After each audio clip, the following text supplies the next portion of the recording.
All right, how's everybody doing today? Hotep, hey, this is Michael Imhotep, founder of the African History Network, host of the African History Network show. It is Monday, February 26, 2024. It's still African American History Month, Black History Month, and I'm here with this beautiful sister, Rue Simmons, who you've seen all over media over the past few years. How you doing today, Robin? I'm blessed. I'm fantastic. I'm happy to be here. Reparations now. Absolutely, absolutely. And when people say reparations now, you know me. I interviewed Robin, I think it was 2021, 2022 on the African History Network show when she was still on the City Council of Evanston, Illinois. We'll get into that. And when people say reparations now, my response is reparations how? Because not you, but a lot of these people out here saying reparations now, I can't tell you how to get reparations. So what we're going to do today, everybody, Robin is the executive director of First Repair. Okay. She's the founder and executive director of First Repair, which is a not-for-profit organization that informs local reparations nationally. Now, previously, Robin Rue Simmons was the 5th Ward Alderwoman for the City of Evanston, Illinois, when she led, in collaboration with others, the passage of the nation's first government-funded Black reparations legislation, and we're going to have her give us an update on that as well. Okay, to date, $20 million has been committed to reparations by the City of Evanston, Illinois. She serves as the chairperson of the city's reparations committee, which oversees its initial restorative housing program. It began disbursements in January 2021. Several other governmental entities across the country are actively seeking to follow Evanston's example. So she has since left City Council in Evanston, Illinois, and I wanted to bring her on. We've been talking for the past few months on and off. We were on Roland Martin Unfiltered in 2023 together. I don't even think she knew I was going to be on the show.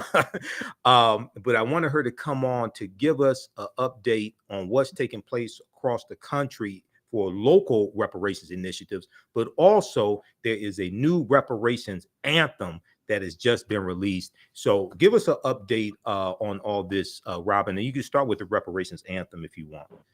Awesome. Well, I'll start with that. I could not be more excited.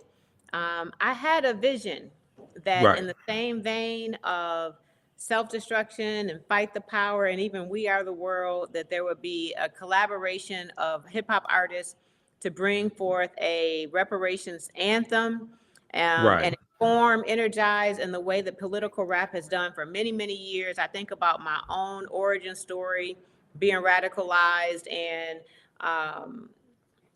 very proud to be Black. It started with Fight the Power. It started with KRS-One and Public Enemy and their art informing my politics. And so we have a reparations anthem. It is called Reparations. It just released on Friday. It's on all streaming platforms. And the artists include Alaz Muhammad. Raz Cass, who we've all known for many, many years, The Holy Thief, Golden Child, and Supreme Kai. It is produced by Arm Real and Jahi Allah Most High Entertainment. And the song is it's everything. It sounds good. The message is tight. The education is factual. The drums, there's a live violin. There's a live trumpet being played by Alaz, the brother right here who you have on the screen.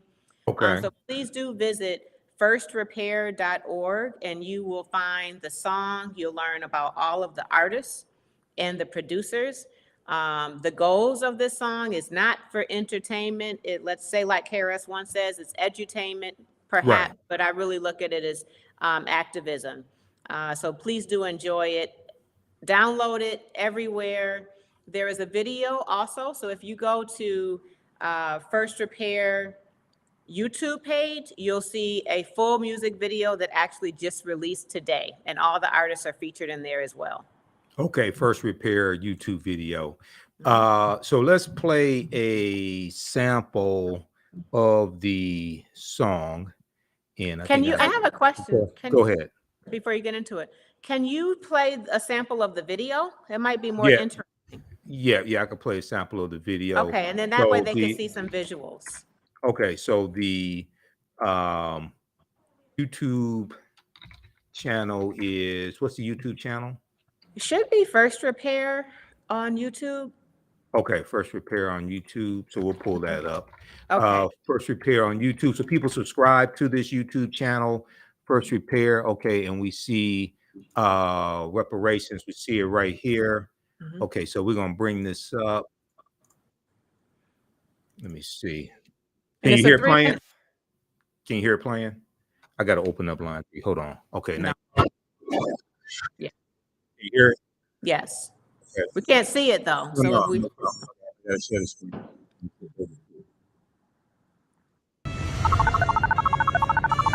Okay.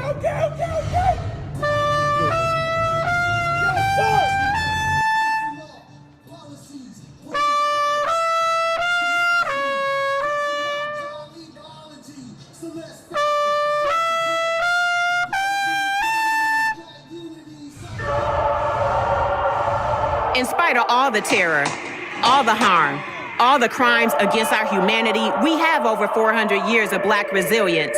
Acknowledge, apologize, repair. This is a call to action. I told Pharaoh, let my people go. And I feel like Joshua and Jericho. God on our side, so we all in know. Mathematics, Asiatic, actual problematic for savages. We demand an answer for these damages. First you gonna acknowledge, then apologize for real, more than teary eyes. Say it was a Holocaust, on up to the homicide. Ally or you anti, now you gotta pick a side. All colors, all generations, we came for reparation. No debating, need more legislation. Worldwide got the people saying we demand reparation. No debating, need more legislation. For independence, this is a declaration, we came for reparation. No debating, need more legislation. Worldwide got the people saying we demand reparation. No debating, need more legislation. For independence, this is a declaration, we came for reparations. We the fruit of what our ancestors prayed for. First generation college graduates and homeowners. You look deeply at the roots and you see way more. History literally getting combed over.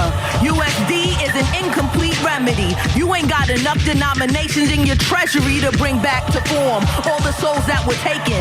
Spirits bring to life through these phrases. We came for reparations. 100% profit, slavery abolished, you Jim Crow, red line, blackballed knowledge.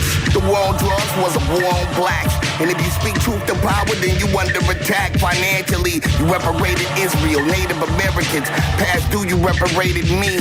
You reparated Japanese interns, but you designated we, the people who built this country, never really set us free. No debating, need more legislation. Worldwide got the people saying we demand reparation. No debating, need more legislation. For independence, this is a declaration, we came for reparation. No debating, need more legislation.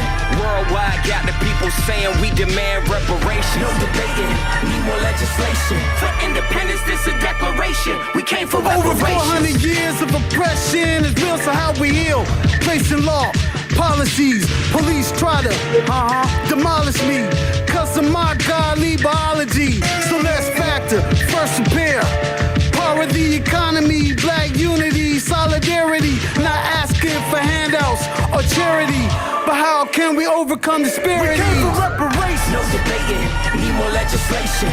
Worldwide got the people saying we demand reparations. No debating, need more legislation. For independence, this is a declaration, we came for reparations. No debating, need more legislation.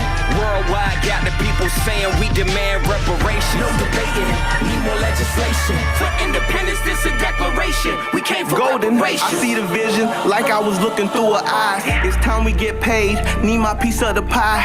We want reparations, no more segregations. Talking for the acres, now that's a celebration. On the back of the bus, I'm feeling just like Rosa. For my ancestors, look amongst us. For my children's children, I walk like Moses. We the people, God bless the chosen. All right, so that is the All new right, so I video. want everybody on this side of the room to say, agitate. Let me hear you. Agitate. This side, educate. Educate. That side, organize. Again, agitate, educate, organize. All How right. we going to make reparations? So that was the song Reparations Hip Hop Anthem. And you can watch that at First Repair. You can stream the song wherever you stream your music. So explain to us what we just saw there, Robin. Well, what we saw was a video, included all the artists, but you saw artists that are activists, that are passionate, Black folks demanding reparations and putting it to lyrics and a beat. You saw intergenerational, interfaith even. What I love about the project and the artists is that we came together. There is Islamic brothers, both in the nation, 5%ers, Christian, intergenerational from millennials up to Gen X, like myself, like me and Brother Michael. And it really showed how we can come together, even with differences. The same thing we demand is reparations. We are dealing with the same struggles. And so the video was shot, and the artists are from different locations. So you have artists that are from the West Coast, Los Angeles, Las Vegas. You have artists from New Jersey, Detroit, Evanston, Illinois. The Golden Child is the son of Evanston. That's who wraps up the song. And then we ended it with Queen's mother, sister, Nkechi Taifa. If those are following the reparations movement, you know Nkechi Taifa, attorney, Black power, Black lawyer. And she is always one that really gets us energized. And that's what you saw. It was kind of grainy or buffering on here, but it looks much better when you view it yourself on your YouTube channel. And thank you so much for making this space for the video to be premiered. Oh, no problem. No problem. I saw some people at the different conferences that I know. Looked like Dr. Greg Carr was there. Was Dr. Greg Carr? I don't think Dr. Greg Carr was in there, but a lot of with Dr. Julian Malvo, Dr. Ron Daniels. I saw Cam Howard from Cobra.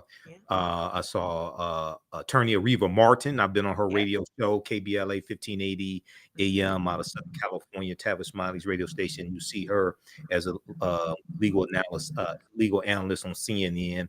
So I saw Ariva Martin. So I saw a number of people there that I know. Okay, so let's get into this. So we have the Reparations Anthem. Now, what is the purpose of the Reparations Anthem? What do you want it to accomplish?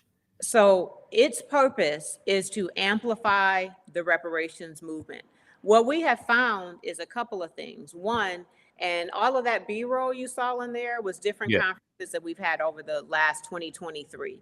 We are not seeing young leadership engaged in the way we would like to have the young voices engaged. And so our hope is that this genre, attracts new audiences. We're finding that even when we get young leadership to the table, that there is a disconnect. What exactly is legislations? Well, what exactly is reparations other than a check? How will we attain it? Michael, I love that you said not reparations now, but reparations how? That's really the question right now. We all want reparations. The case has been made through scholarship and journalism and activism and so on. But how are we going to do it? How are we going to achieve it? And so cities like Evanston, Illinois, Asheville, North Carolina, now Detroit, Michigan, on its way to reparations, is showing that there is a path forward to reparations, a comprehensive path forward. Reparations is far more than just a check. There are 5 components of reparations under international law standards, and many, many recommendations that Black folks are making in community. So my hope is that this song broadens the conversation around reparations, makes it more inclusive, makes it more interesting and relevant to younger Black folks, leaders, activists, and so on. And that it unites Black people around reparations, where we have difference of opinions. Who's eligible? What forms of reparations go first? How do you administer it? And these sorts of things. We're arguing about the wrong thing. We're arguing about HR 40 that hasn't even been established yet. We need to unite. Sustain. Right. Sustain. Yeah, exactly. So that's my hope. So this is not to entertain you, but it is to educate in the same way that KRS-One does. And that was my call to action to the artists. We need a song that inspires, it uplifts, it educates, it unites, and it has to bounce. So the drums are going to be very important so we can enjoy it and feel it. And I think they delivered. Okay. All right. Thanks. So let's approach it like this, because I'm people know me. I'm a historian. I'm also a national political commentator. I have experience in writing public policy for the city of Detroit. I will actually be presenting to the Detroit Reparations Task Force on Saturday, March 2nd, 2024, 2 p.m., dealing with what are municipal reparations.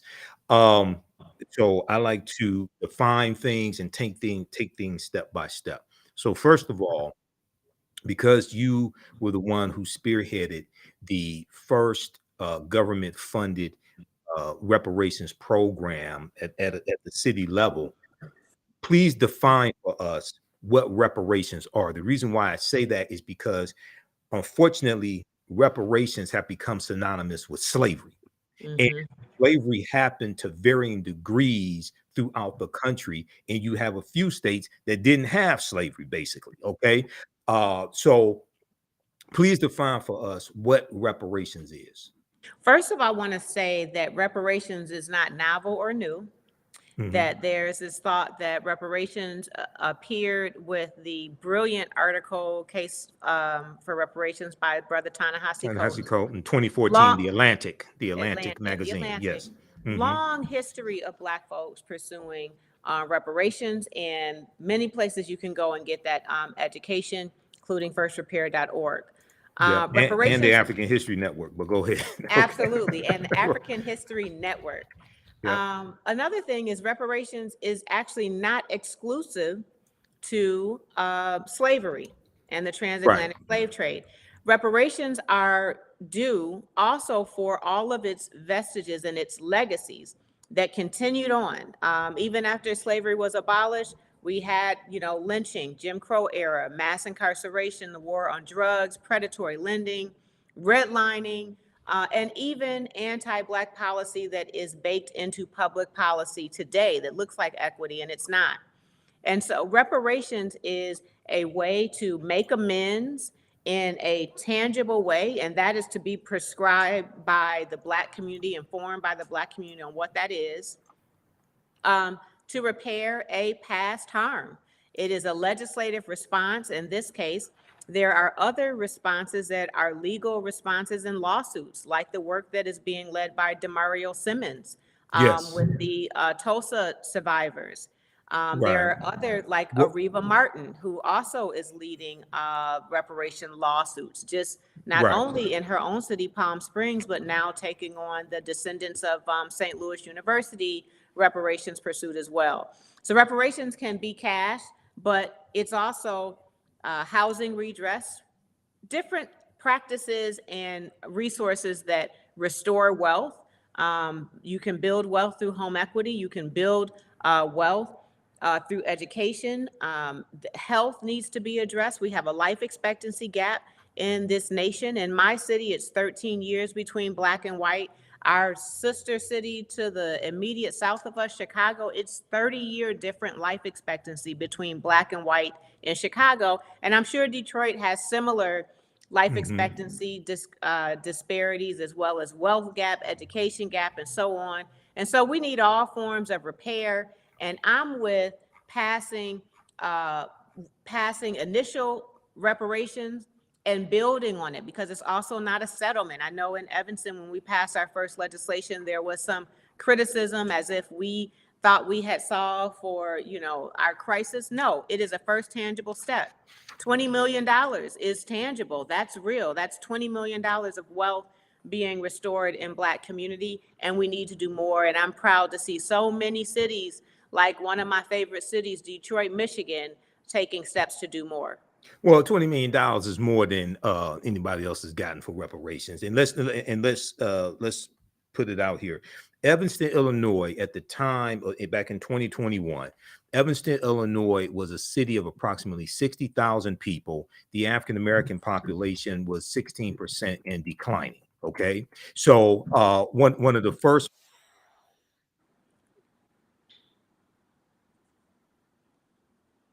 plan. Hold on.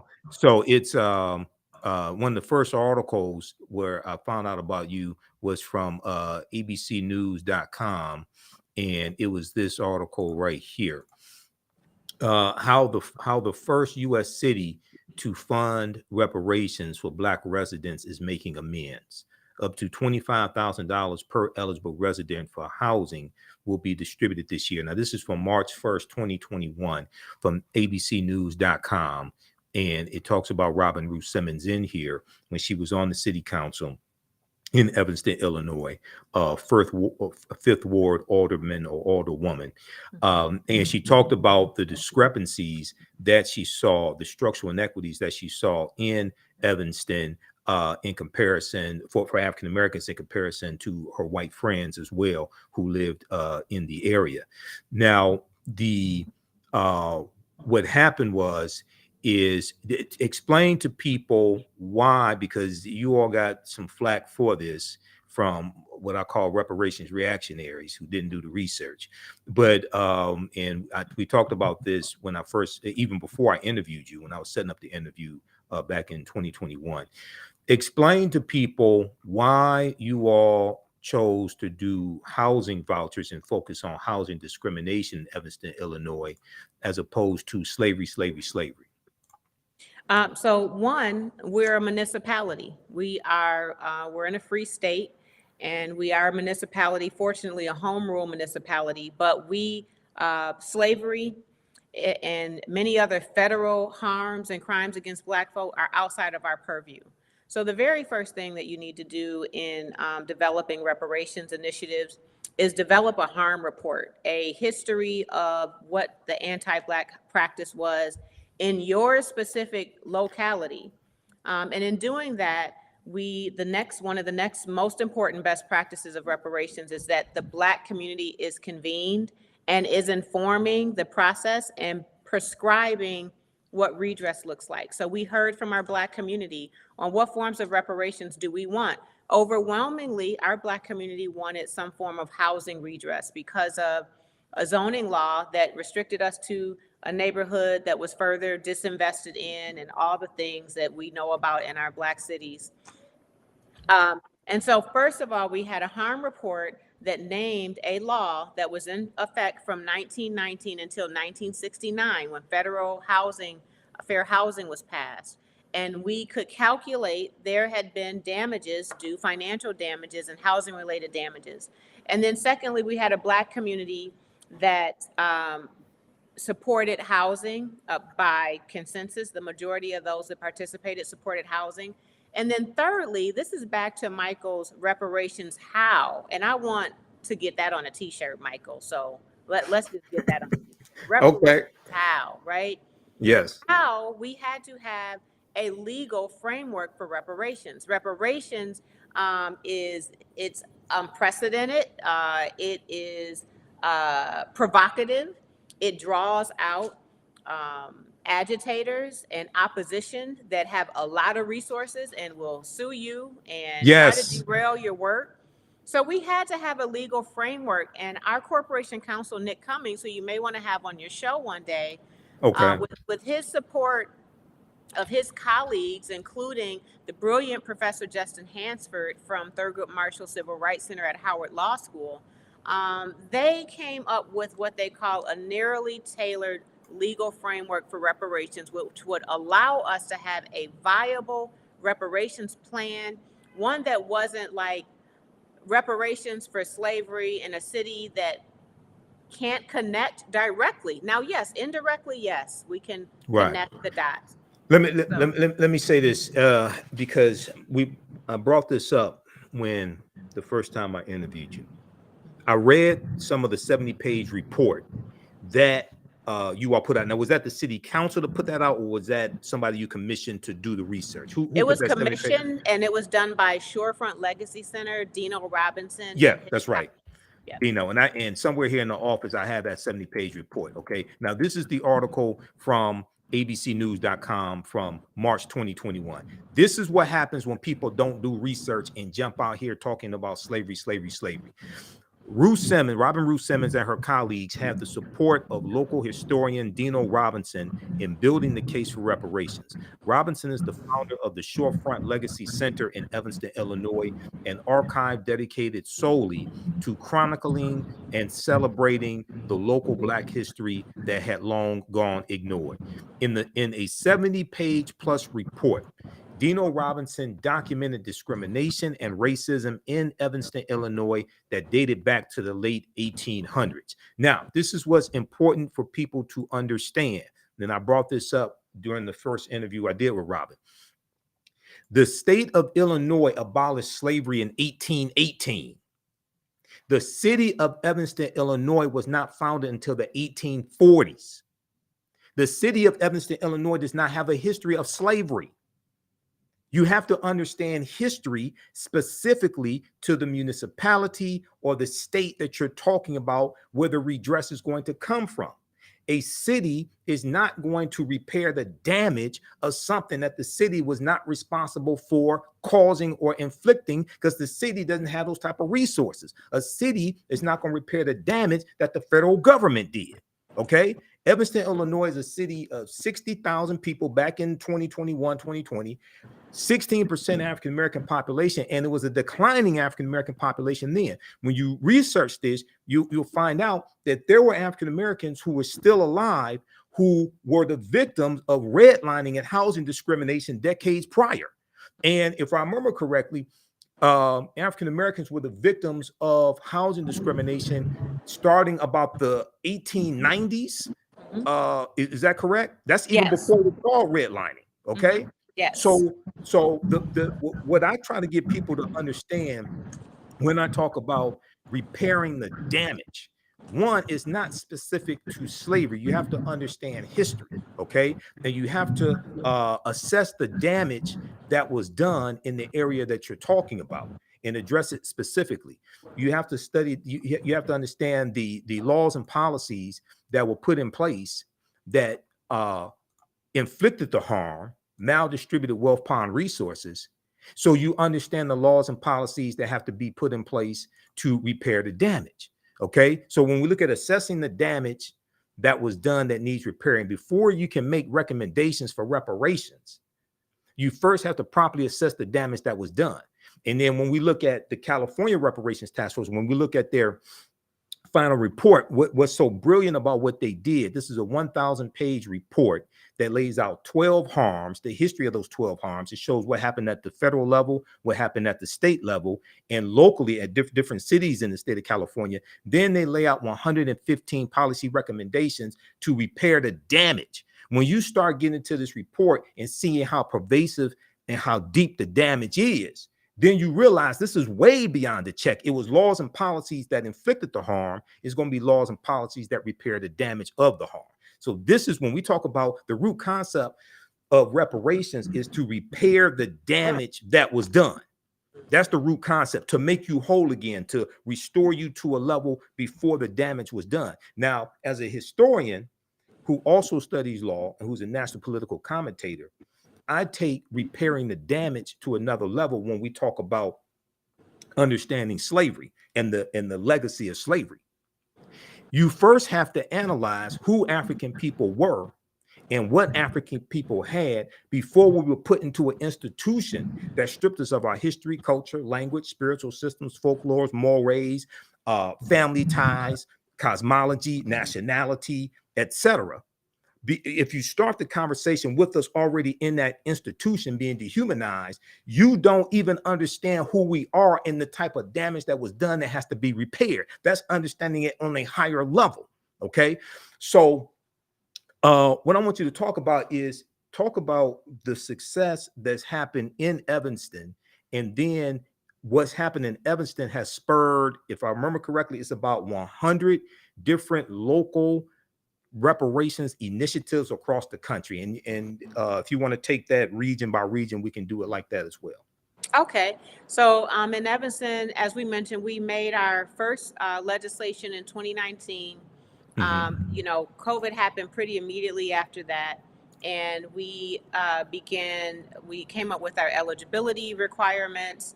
And our process, we had 620 applications on our first opening, and we have begun dispersing. So we prioritize our seniors, so those that suffered direct harm. All of those were about 70 years or older. At our reparations dinner, ancestor dinner or appreciation dinner, we had reparations recipient as old as 101 years old there to receive their benefits with their families. The amount of both joy and pain that is experienced in these ceremonies, where our mayor comes and offers another very intimate apology and acknowledgement and a commitment to repair. They're given a plaque, served a dinner. We have a formal libation that is a ceremonial libation that's done by Dr. Gilo Logan, and they receive their benefits. So the other thing that happened, Michael, since we last talked, is we did get enough legal support to have cash as an option. So there was some community members that really wanted to opt for cash. They may have circumstances where, because of their age and circumstances, they would not be purchasing a home and didn't have one to improve. So now you do have the option to choose cash as a benefit. We expanded our revenue streams. Initially, it was cannabis sales tax revenue only. Right. Now it is also real estate transfer taxes as well. So that's how we got the additional $10 million.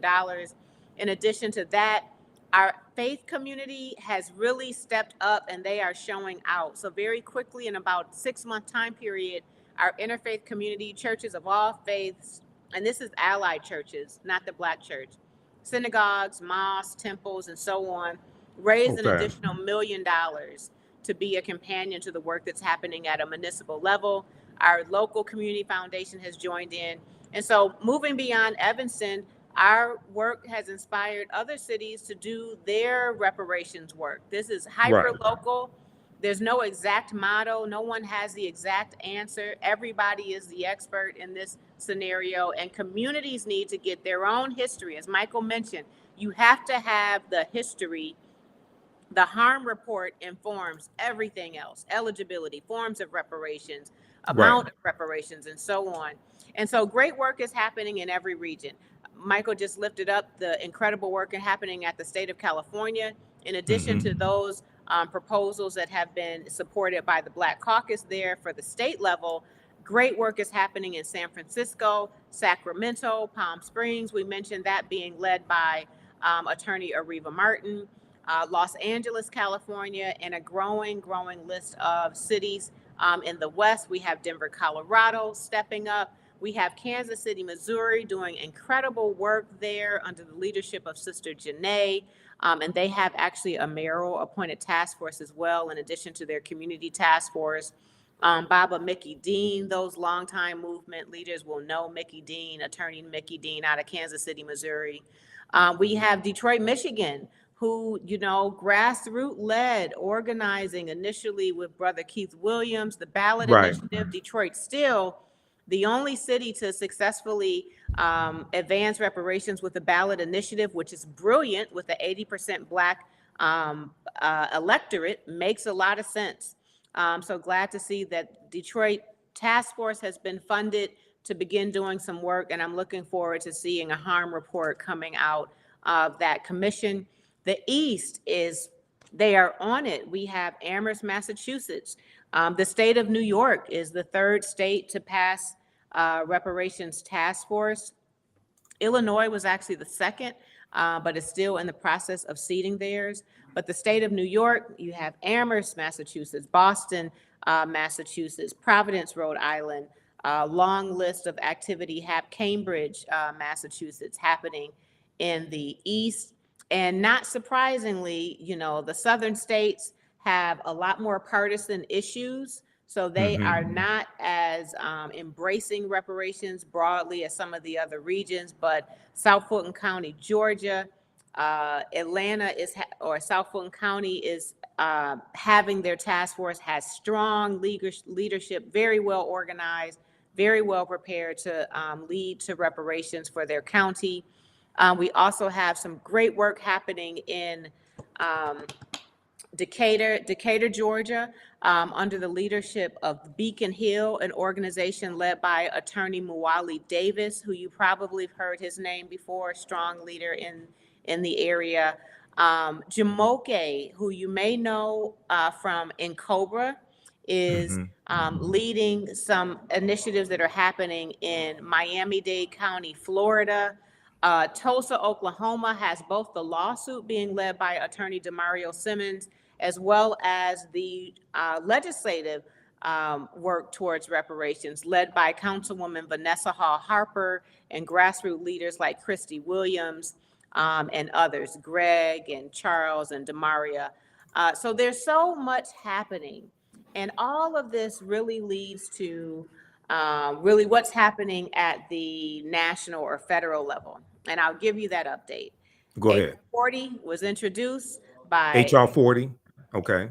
HR 40 was introduced 1989. We all know that. Great Rep. John Conyers.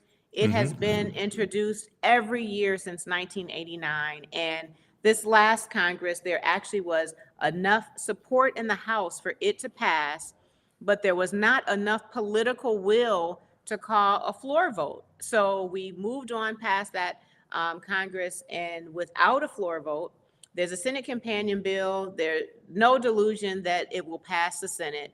And that's why reparations leaders are calling for an executive order right now for reparations.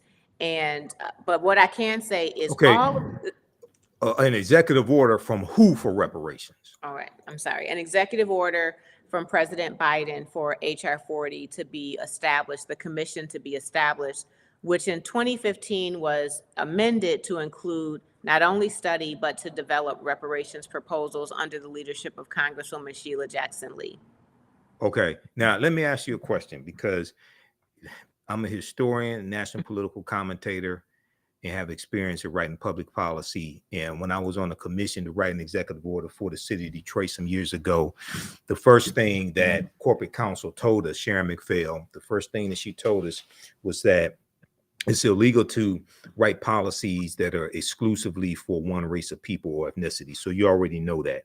And that's Title VI of the 1964 Civil Rights Act, Section 601, non-discrimination, federally assisted programs. And I'm going to bring it up right here. People can go to archives.gov and read the 1964 Civil Rights Act if you haven't read it. And when I spoke at King Solomon Baptist Church for the Kwanzaa celebration, December 27th, 2023, I brought this up as well, okay? Because I'm going to break this down, and then I want you to respond to this, okay? So, number one, the reason why race-based policies, reason why you can't have policies for only one race of people, and the reason why if reparations, repairing the damage of historical structural inequities, et cetera, if it happens at the federal level, it'll probably be based upon lineage, like is what's decided out of California, because they have a similar law in California where race-based policies are illegal, and they want to make sure that whatever gets passed in the state legislature does not get struck down in the courts, because if anything that gets passed will be challenged in the courts. I guarantee you. If affirmative action when it comes to college admissions was struck down by the courts by 6-3 conservative Supreme Court, a lawsuit brought by conservative activist Ed Bloom, okay, if the executive order on forgiving student loans was struck down by the 6-3 conservative court, which is Donald Trump's Supreme Court, you think anything that passes regarding reparations won't be challenged, especially coming out of California? Absolutely. So they have to make sure, just like in Evanston, Illinois, they have to make sure they are on strong legal footing because they know challenges are coming. But go to archives.gov, search for the 1964 Civil Rights Act, and it's Title VI, Section 601, non-discrimination in federally assisted programs. No person in the United States shall, on the ground of race, color, or national origin, be excluded from participation, be denied the benefits of, or be subjected to discrimination under any program or activity receiving federal financial assistance. Okay. Now, I want you to explain why an executive order for HR 40 is needed from President Biden? Because I disagree with that, but I want you to go ahead and I'm going to explain why I disagree with that and why it's not needed. Go ahead. Well, I'd love to hear your response, why you disagree, but it's Sure. needed because it won't pass Congress. Even with it passing the House, it won't pass the Senate. An executive order is the only path forward for HR 40. I would love to hear, and Michael, please help me, give me some direction. I've been really just very hyper laser focused on what's happening locally because we are getting some traction. And I think that a local to national approach for reparations in the same way of school desegregation, ban the box, marriage equality, we're seeing more progress in that direction. And I'm taking leadership from national reparations leaders, and executive order is what the call has been. But that's why we need it, because it won't pass Congress. Right now, with an election forthcoming, it's a very tricky situation. So Brother Cam Howard has a initiative called Earn the Black Vote campaign. I believe it's earntheblackvote.org. And it is to message to President Biden and the vice president on reparations is the expectation for Black voters to continue supporting the Democratic Party. Now, I want to be careful there too, because some think that this is a don't vote if we don't get HR 40 signed by executive order. I'm never going to suggest that anyone abstained from voting, not after the hard fight of our ancestors for us to have that right. But that's just a little bit of the update. Okay, so let me deal with it like this here.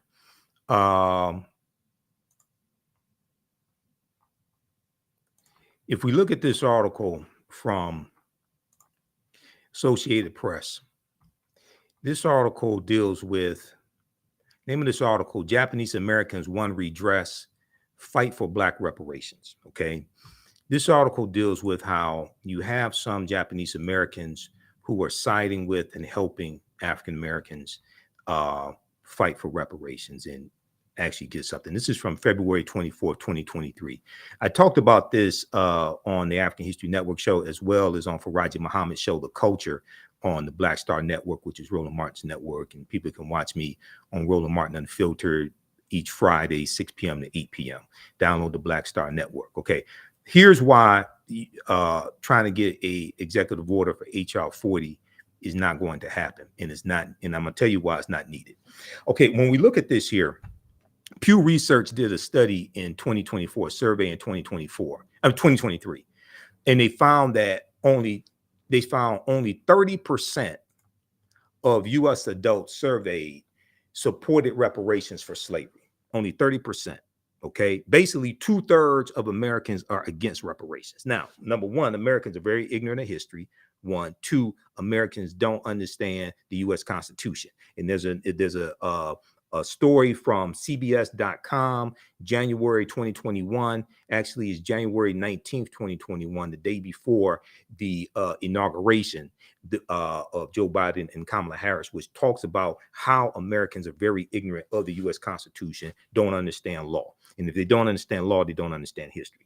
77% of whom were Black Americans who support reparations. Okay, that's not surprising. Support among Latinos and Asians was 39% and 33% respectively, and white Americans had the lowest rate of support at 18%. But white Americans, based upon the 2020 census, make up 57% of the U.S. population. African Americans are about 13.5% of the population. Asian Americans are right around 5% of the population. Latinos are about 19 to 20% of the U.S. population. Okay, you don't have support in the Senate because you need 60 votes in the U.S. Senate. You have no Republicans that support reparations. You have an executive, and you don't need an executive order to convene a commission to study reparations. What they should do, because what happens is if that happens, now let's look at something. Look at the backlash that took place when there was $5 billion of debt forgiveness for farmers of color in the $1.9 trillion American Rescue Plan. And white farmers filed lawsuits against that, saying they were being discriminated against, and now it's tied up in court.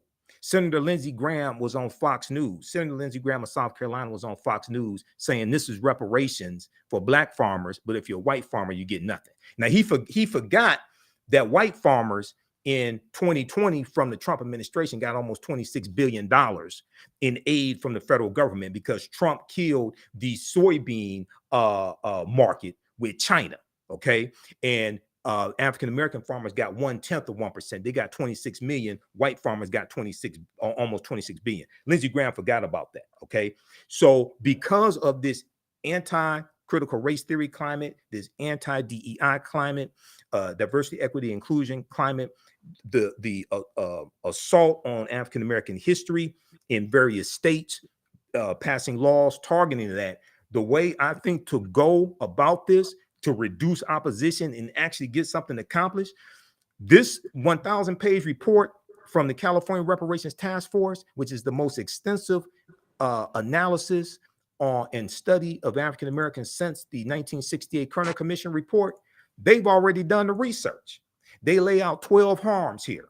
I'm going to show you those 12 harms. They lay out 12 harms, but more importantly, they lay out 115 policy recommendations to repair the damage. The first thing that we should do, because 2/3 of Americans are against what we want, and most of the people who got to vote for this at the federal level are white. It takes 218 votes in the House of Representatives. African Americans only make up about 12% of the House. No black Republicans support reparations. Okay. Byron Donalds out of Florida doesn't support it. Burgess Owens out of Utah doesn't support it. John James right here out of Detroit doesn't support, well, Metro Detroit. He doesn't support it. And then Senator Tim Scott in the Senate, he's already said he's against reparations. He spoke out against the debt forgiveness for farmers of color that was in the $1.9 trillion American Rescue Plan that no Republicans in the House or the Senate voted for. Okay, so you don't have the votes in the House or the Senate. But the first thing that they should do, I think, if you want to get something accomplished, because 2/3 of Americans are against what we call reparations, take the term reparations off of what you want.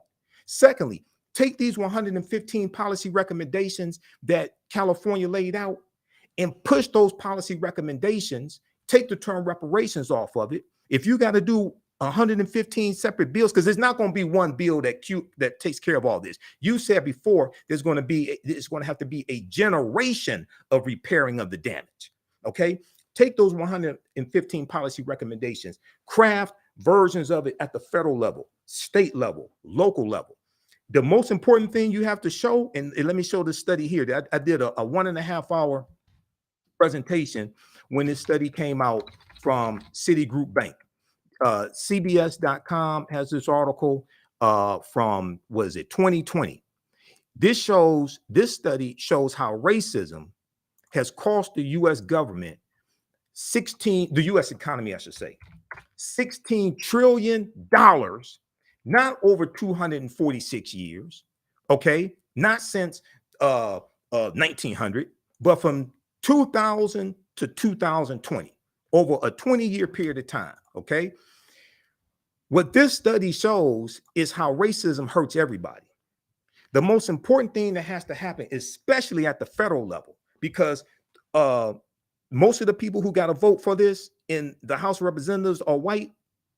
And in the Senate, you need 60 votes to get this bill passed. Any bill that doesn't qualify for the budget reconciliation process, which requires a simple majority of 51, or doesn't apply to judges, which requires a simple majority of 51, you need 60, which means you're going to need some Republicans to vote for it, and no Republicans in the Senate support reparation. Okay, so what this does, this shows how racism is hurting everyone, even though the brunt of the harm is on African Americans.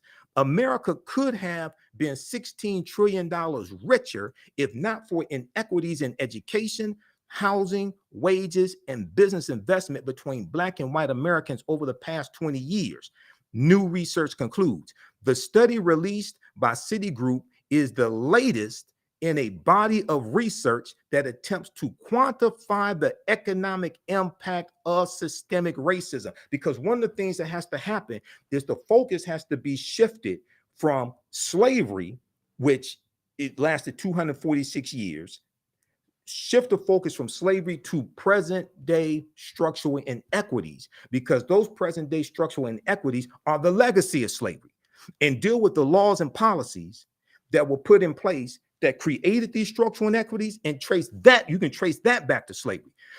This is the latest in a body of research that attempts to quantify the economic impact of systemic racism. Citigroup arrived at a $16 trillion figure after estimating that Black workers have lost $113 billion in potential wages over the past 2 decades because they could not get a college degree.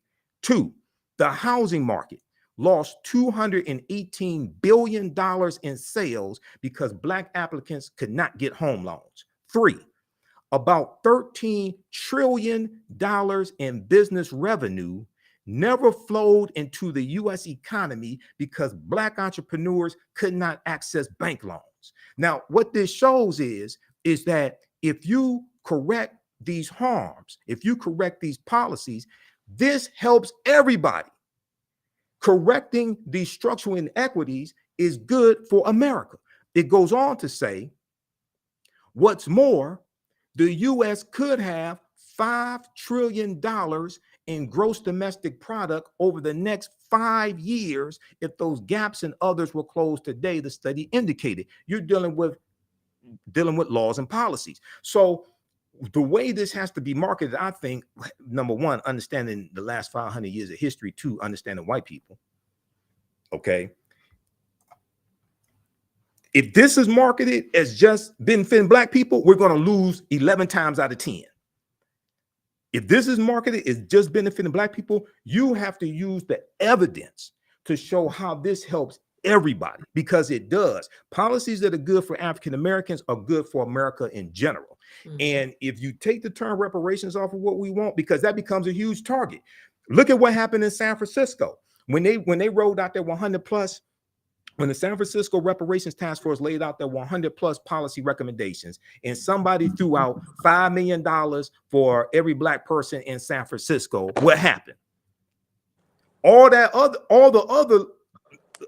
other realistic stuff got pushed to the side, and people were focusing on fantasy. Now, nobody, and I dealt with this here on the African History Network show, nobody focused on the fact, well, San Francisco has a African-American population of about 50,000 people. African-Americans are 6% of the population in San Francisco. They're going to have guidelines for who qualifies, just like at the state level. If 20,000 out of 50,000 African-Americans qualify for $5 million, that's $100 billion. $100 billion is 7 times the annual budget of the city of San Francisco, which has an annual budget of $14 billion and is facing, at the time that proposal was made, a projected 2-year budget shortfall of $728 million. Ain't no way in the hell in this lifetime or the next, something even remotely close to that. But people just throw out bullshit. And then what happened was, if you go Google those articles, 90% of the media coverage was focusing on fantasy. And then I have the video. One of the members of the city council was being interviewed by one of the local news stations. I played this on the African History Network show. The white newscasters wanted to talk about the $5 million for every Black person. He said, the guy from city council said, we got over 100 policies. I'll be happy to talk about some of these other policies. They wanted to deal with fantasy. And what you do is you shoot yourself in both feet, wonder why you limping around. Some of us are not approaching this strategically to actually get something accomplished. 1, 2, be able to keep what you got once you get sued to take it away from you. Go ahead. You're right. I mean, I don't have anything to add. You're absolutely right. And to that point, it was the cost of segregation report, but also a report called the case for reparations, the cost of segregation, which much like the Citigroup report, it was based in 2018. It used Chicago, Illinois as an example on what would happen if its racial segregation was addressed. And it was something like $4 billion to Chicago GDP. Millions more household income for Black families, more college degrees, less neighborhood violence, less poverty, and so on. So it really showed how reparations, reparative justice, addressing racial discrimination and anti-Blackness is a public benefit. Hate to default to that because just based on it being righteous and just and those things, we should be able to go there. But it is a public benefit to reparations. Repairing the Black community repairs an entire community. And that I do think, I agree with you completely, Michael, is something that we should lean into more when we are developing compelling, founded, viable options for reparations. We should lean into what the public benefit is as well. Absolutely. Absolutely. You have to understand how to market this. You know, in business school, we study a concept called WIFM, what's in it for me. If you just go around talking about you owe us, you owe us, you owe us, I'm telling you, you're going to increase the opposition against you. Right. Okay. Especially when you're dealing with, especially when the majority of the people that got to vote in this stuff are white. That's right. And then they have to answer to their white constituents back home. People are not thinking this stuff through. Right. A lot of people are out here, you know, pushing their own agenda and, you know, elevating their social media platforms, things like this. And these are not viable things that are going to accomplish anything. Too many of our people are confusing activity with productivity and preying on the emotions of African Americans who don't understand law, don't really understand history. We have to look at this strategically. Most importantly is to make sure your policies are legally structured. So when you get sued, because you will get sued, you have the Freedom Fund, the Fearless Fund. You have the Fearless Fund, African American women, including actress Keisha Knight Pullum from the Cosby Show. They created a fund not exclusively for African American women, African American entrepreneurs. It's for women of color. The lawsuit from white conservative Ed Bloom, conservative activist, said it was for exclusively Black women. And they're suing, saying you're discriminated. And they said that you're violating the 1866 Civil Rights Act, which was passed by Congress, signed into law. That one is so that passed Congress. And I think it was for that one, I think it was because Johnson was the president after Lincoln was assassinated. I think they may have had a supermajority. I can't remember if Johnson signed it into law, but it passed Congress. And this was the foundation of the 14th Amendment of 1868. And that Civil Rights Act gave African Americans the right to enter into legal contracts, okay? Because this is the year after slavery ended. Negotiate wages, things of this nature. So a bill that was passed over 150 years ago to help African Americans, now you have white conservatives suing, trying to use that same bill to lock us out of economic progress. This is the climate that you're in. So this is why I'm saying, no, we got, you know, if you study the history of slavery, there's a reason why most slaves who ran away at nighttime and not in the daytime. We have to think this, we have to be more strategic with this. Go ahead, sister. Yeah. So, you know, we are on the same side of this. We have been since our first interview, and we remain to think the same. There has to be strategy. We are emotional. We are enraged. The harm is so great. No one single policy will ever be enough. So it's false debate. Should it be this or that? It should be this and that. It should be state and local and federal. It should be institutions and so on. So one thing that has been disappointing is to see some folks rejecting any local reparations initiative because it's not enough. There's no argument there. I'm not arguing that it is. If you think that any one of our local reparations commissions believe that what we can do in our locality is enough, you are mistaken. I would say every local reparations initiative that I have been engaged with names a federal response to reparations as a demand to the federal government. And we are doing what is our part. We are not solving the issue of slavery in these local reparations initiative. We're not even solving the issue of redlining. So I've seen a lot of articles reporting that Evanston is the first slavery reparations. No, it's not. That's still Evanston is reparations for redlining. Nope, still waiting on the federal government to address that. But what we can do is address what's happened locally. In Detroit, is it Black Bottom and the things that happen with the freeway and overassessed property taxes and so on. Those are Detroit specific harms that Detroit needs to repair and is committed to doing that with their task force. And so, yes, I agree with everything that you said. And I do believe that the local movement is making progress. I've seen how it's changed hearts and minds in our own city. I've mentioned our interfaith community standing up. I mentioned our community foundation standing up. But all of these local initiatives is really to call to action other institutional accomplices as well. Even in Detroit, I haven't seen the harm report, so I can't really tell you, but I could tell you the story's the same. The municipal government harmed Black people, but so did some institutions, whether it's a healthcare system, a university, a school district, an industry, maybe it's the big three, I'm not sure.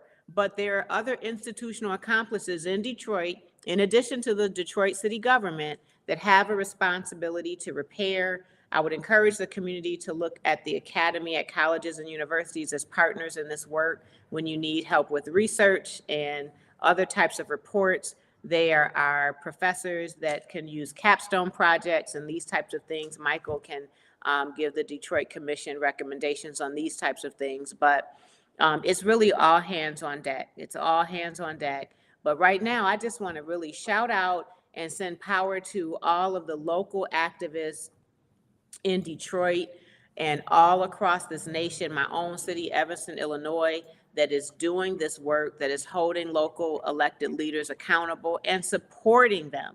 When I was in office, I was fortunate to have the support of our local NCOBRA chapter. Chicago NCOBRA chapter was very supportive in helping with public education and also helping with grassroots organizing for reparations. And I do hope that you lean into your historically Black organizations for support on reparations, whether it's NCOBRA. I don't know if NCOBRA is active in Detroit right now. It could possibly be your local NAACP branch. It might be a coalition of clergy and lay leaders. I don't know the makeup in your cities, but make sure that you're leaning into even the Divine Nine has been a great help here in Evanston in providing service project support and volunteerism and other forms of leadership. The Divine Nine has been great as well. Okay. So two things that I want to show here, because unfortunately, people come to these conversations and post here on social media platforms, and I could tell they don't read, don't do research, don't understand how the economy works, don't understand the U.S. economy is $6 trillion, things like this. Okay. Now, first thing people need to do when they talk about the Biden-Harris administration, and I talk about this on the African History Network show, as well as on Roland Martin Unfiltered, go to whitehouse.gov and search for this fact sheet. The Biden-Harris administration advances equity and opportunity for Black Americans and communities across the country, because this is a 36-page document that takes you through policy by policy to show how these policies are helping the African-American community. Okay, whether you talk about the $1.9 trillion American Rescue Plan, the $1.2 trillion infrastructure bill, the Inflation Reduction Act, whether you talk about the fact that African-American household wealth has increased 60% under the Biden-Harris administration, whether you talk about the lowest unemployment rate since they've calculated the unemployment rate by race since 1972, that happened in 2023. Policy after policy after policy, whether you talk about the Emmett Till anti-lynching bill, whether you talk about $5.8 billion for HBCUs in 2021, which is the most that HBCUs have ever gotten since they have existed. And there's been $7 billion so far for HBCUs under the Biden-Harris administration. Policy after policy after policy. So when people post nonsense here, I can tell you don't read. This is a different type of show. Go back to the social media, Black social media disinformation agents that you're used to listening to, because this is a different type of show here. All right, now, so read this. I'm gonna post this link here. And if you do something as simple as Google, how have the policies of the Biden-Harris administration helped the African-American community, the first thing that comes up is this document. If you did something as simple, if you didn't know anything about whitehouse.gov, which is the official website of the White House, all this information is at whitehouse.gov. Okay. If you didn't know anything like that, if all you did was just Google on your smartphone, and all these phones have a Google app, how have the policies of the Biden-Harris administration helped the African American community? The first document that comes up is this one here. And this is the version from February 27, 2023, because it first came out October 2021, and they've updated it periodically since then. Okay. Secondly, now you have some people, and I've had people call into my radio show, especially when I was on 910 a.m. WFDF here in Detroit, and they would say, well, Japanese got this, Japanese got reparations, things like this. Okay, so let's deal with that, because when I break down to people what happened, it's totally different than what they think happened. Okay, so let's look at this. This is at justice.gov. What's justice.gov? Justice.gov is the official website of the Department of Justice. Friday, February 19th, 1999. 10-year program to compensate Japanese Americans interned during World War II closes its doors. Okay, so what happened was 1988, the bill passed Congress, and it was signed into law by President Ronald Reagan. They had hearings. They brought in people who were survivors of the Japanese internment camps. Okay, this was very specific. So when people talk about, oh, Japanese Americans got this and that, the first thing you need to ask yourself is, which Japanese Americans got this? That this did not apply to all Japanese Americans who were in the United States between 1988 and 1998. This only applied to approximately 82,250 Japanese Americans who were actual survivors of being interned in the U.S. internment camps during World War II, or they were people who had to flee. This didn't go to future generations and things like this. That is not what happened here. There was $1.6 billion that was allocated by Congress for the survivors. Okay, not all Japanese Americans in the U.S. at the time. And that was for that period from about 1942. They got $20,000 each, okay, in redress to 82,219 claimants, totaling more than $1.6 billion. And there was a 10-year window that you had to apply to get this. All right. Now, the problem is that all the last of the former slaves died in the 1950s. And the reason why this was specific for those who were actually the survivors, those who were directly harmed, is because, like I said, race-based policies are illegal at the federal level, which is Title VI of the 1964 Civil Rights Act, Section 601, non-discrimination in federally assisted programs. So what happens is, Robin, and you know about this more than me, you got too many people out here running around, running their mouths that don't read anything, don't do no research. Just run out here, slavery, slavery, slavery, cut the check, cut the check, cut the check. Talk about that for a minute, please. Oh, geez. That part, I have learned to work around that. But early in this, it was incredibly frustrating because it's a real distraction when you are looking to gain support from allies and educate the public. And then you have the Black community who is sharing inaccurate information, getting information from a Facebook timeline or some other place. It sets us back. It sets back our progress. It sets back our momentum, because now we have to sort out what's actual and what is not. And I always make a point to write to the source. These are the reports. cityofevanston.org. Go straight to Detroit if you're curious about updates on what's happening with the task force, because this work is very political. It's probably the most political, certainly the most partisan issue that I could think of. And with that comes intentional misinformation. It comes intentional division. It becomes intentional distractions. And then, as Black folks, we are injured in so many ways and disgruntled and hopeless with the government. And a lot of that I understand too. I understand that the government needs to earn our vote and our trust and our respect and so on. But the way we do that is we be educated and informed. And so when we go to them and say, we want this policy, this is why we want it, this is the precedent, we know that it is possible. You did it for Japanese internment. Civil Liberties Act was passed in 1988, and HR 40 was modeled to the T after that successful passing in 1988, but yet we couldn't pass it for Black people to even begin a commission to study. And go ahead, and I'll go ahead and okay. Go ahead. But I'll just say that really, I just thank you, Michael, for lifting up, getting the facts, being informed by the facts that are involved in the work. And then the other thing is everyone's invited to do this work. You don't have to have there's no eligibility to join the movement for reparations.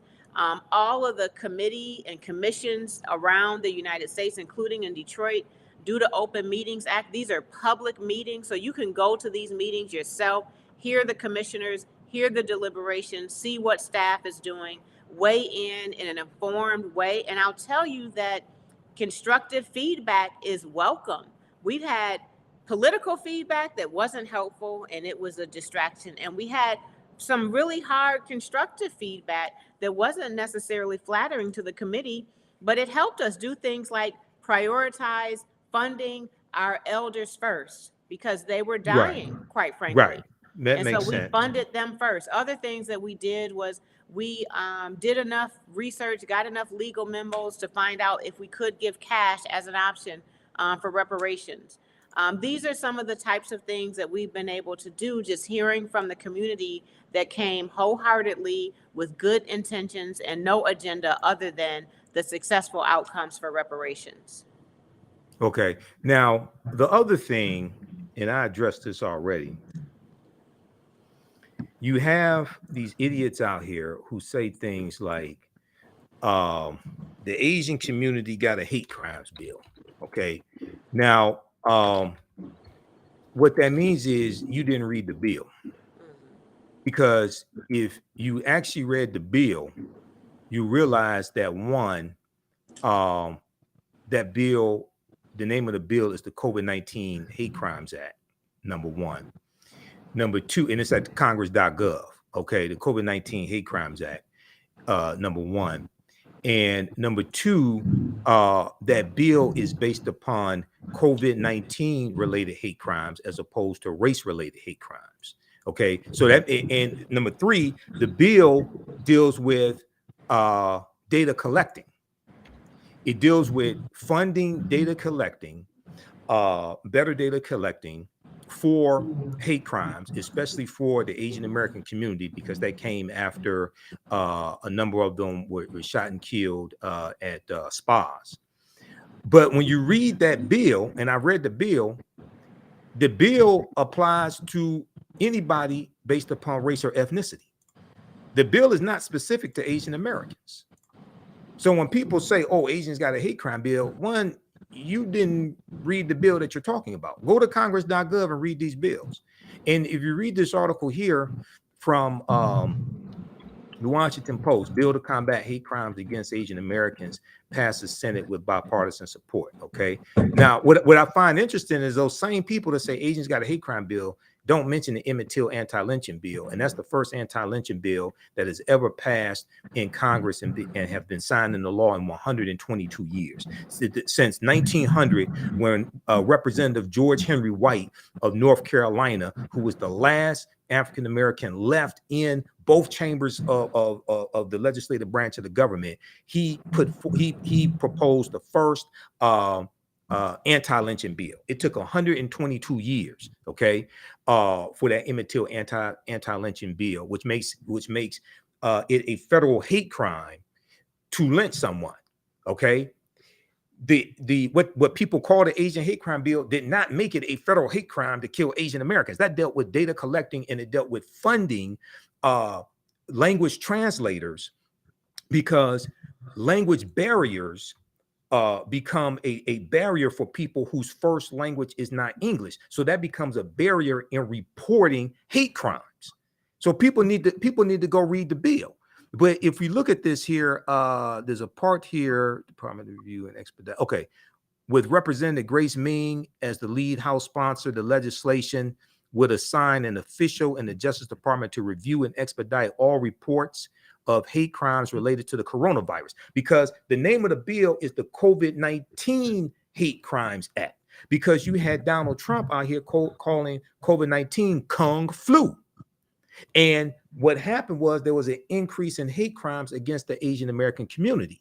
But when you actually read the bill, the language of the bill at congress.gov, because I've actually read the bill, because I go read a lot of these bills, so I know what the hell I'm talking about before I open my mouth. The bill applies to anybody, regardless of race or ethnicity, of hate crimes related to coronavirus, expand support for local and state enforcement agencies responding to these hate crimes, and issue guidance on mitigating the use of racially discriminatory language to describe the pandemic. Okay, so read this. There's a Kung Flu, the Donald Trump's comments about the Kung Flu and the China virus as possibly inspiration for attacks on Asian Americans, but the inference is easily understood. Okay, go read this. Now, the very same people, and this is how you know you're dealing with people who have absolutely no clue what the hell they're talking about, and they get their information from these black social media disinformation agents out here.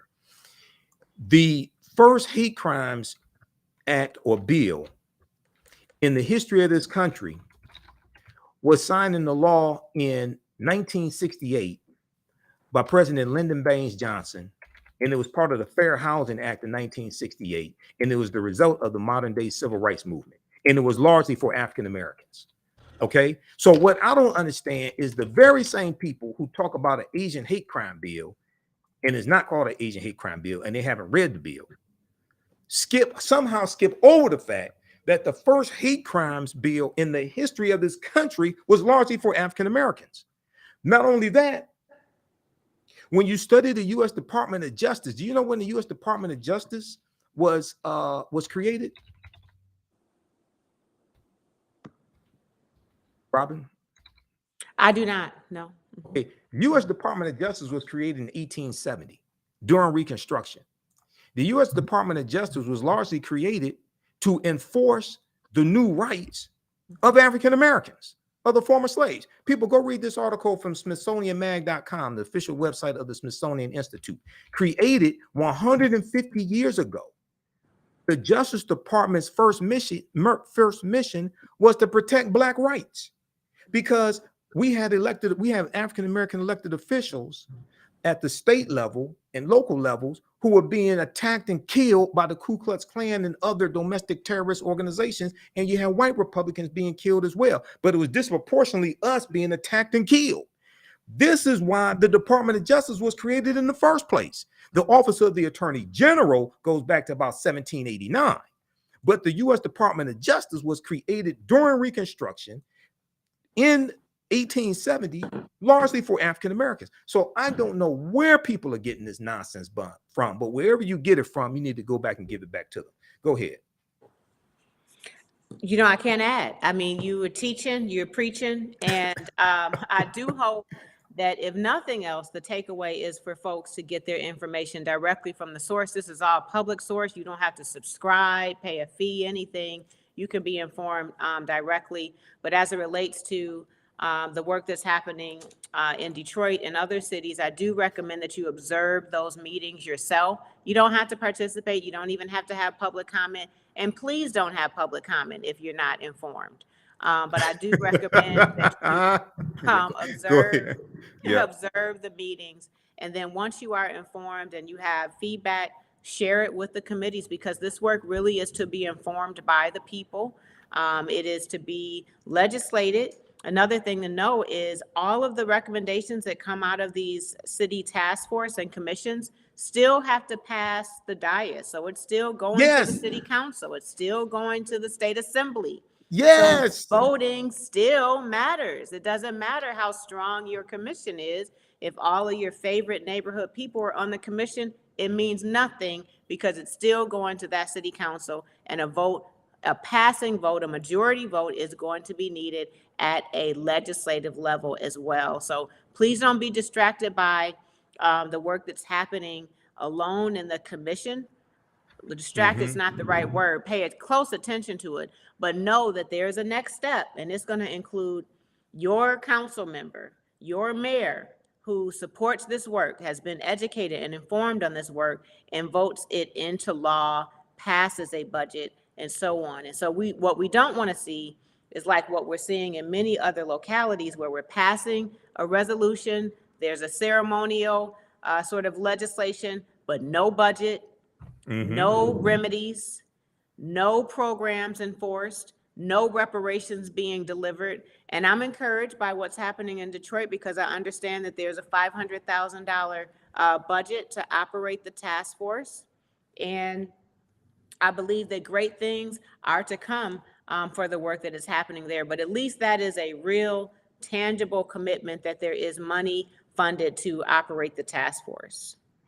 And like I said, I'll be doing a presentation for the Detroit Reparations Task Force on Saturday, March 2nd, 2 p.m. I'm going to put the flyer on our website, AfricanHistoryNetwork.com. It's on my personal Facebook page, Michael Imhotep, Imhotep, and it's right here. People can come in person or they can watch online. This is, let's see, March 2nd, okay, 2 p.m. to 4 p.m. Farwell Recreation Center, 2711 Outer Drive, East Outer Drive, 2711 East Outer Drive, Detroit, Michigan. It's free and open to the public, 2 p.m. to 4 p.m. I'm the guest speaker. I'll deal with the case for municipal reparations. They have the link here to watch it on Zoom also if you can't make it. So we'll post that on our website also, because I'm working on my presentation. But it's so important. And my teachers, Dr. Leonard Jeffries, Professor James Small, Professor Kabahai Walter Kamene, Dr. Claude Anderson, and Dr. Ray Higgins taught me to do the research first, then speak. And you also learn this in business school, like doing case studies and things like this. I graduated from Wayne State University's business school as well. Lastly here, because we're going to wrap up here, but I was showing from the California Reparations Task Force, because one of the problems I think we run into is keep trying to reinvent the wheel. And what I want people to understand is the California Reparations Task Force spent 2 years doing probably 90% of the work, if not more. And what I mean by that is this is a comprehensive study, a comprehensive 1,000-page report that shows what happened at the national level to African Americans, and they lay out 12 harms. I'm going to show you those 12 harms. Then they show specifically what happened in California and other cities in California. Then they lay out 115 policy recommendations. You don't need another 2-year study from the federal government. Build on this. Build on this. You're going to get studied to death. Yeah. I'm telling you. And then go back and look at the 1968 Kerner Commission report, because they make some of these same recommendations. You're going to get studied to death unless your job is to do studies. Now, if your job is to do studies, then okay, well, that's a whole nother conversation. All right, now, and Dr. William Spriggs, yeah, he passed away. He was an economist, and you would see him often on Roland Martin Unfiltered as well. We were Facebook friends also. We would talk sometimes on Facebook. Okay, now, they go through and lay out solutions. Okay. Policy recommendations, I should say. Policy recommendations, about 115 policy recommendations. So go read this. You can Google this, but it's also at oag.ca.gov, Office of Attorney General, oag.ca.gov. Okay. Now, when I spoke at King Solomon Baptist Church for the Kwanzaa celebration, I talked some about the California Reparations Task Force, and I laid out a few quick things here. This is one of the problems that we have, I think, and how we're not looking at this strategically. And I talk about the need to focus on present day structural inequities as opposed to slavery specifically. Because, like I said, race-based policies are illegal at the federal level. All the last of the former slaves died in the 1950s. Our situation is different than Japanese Americans. And what we're dealing with are structural inequities that are the legacy of slavery. So I talked about removing reparations from what it is we want to call it, because that becomes a huge target of opposition.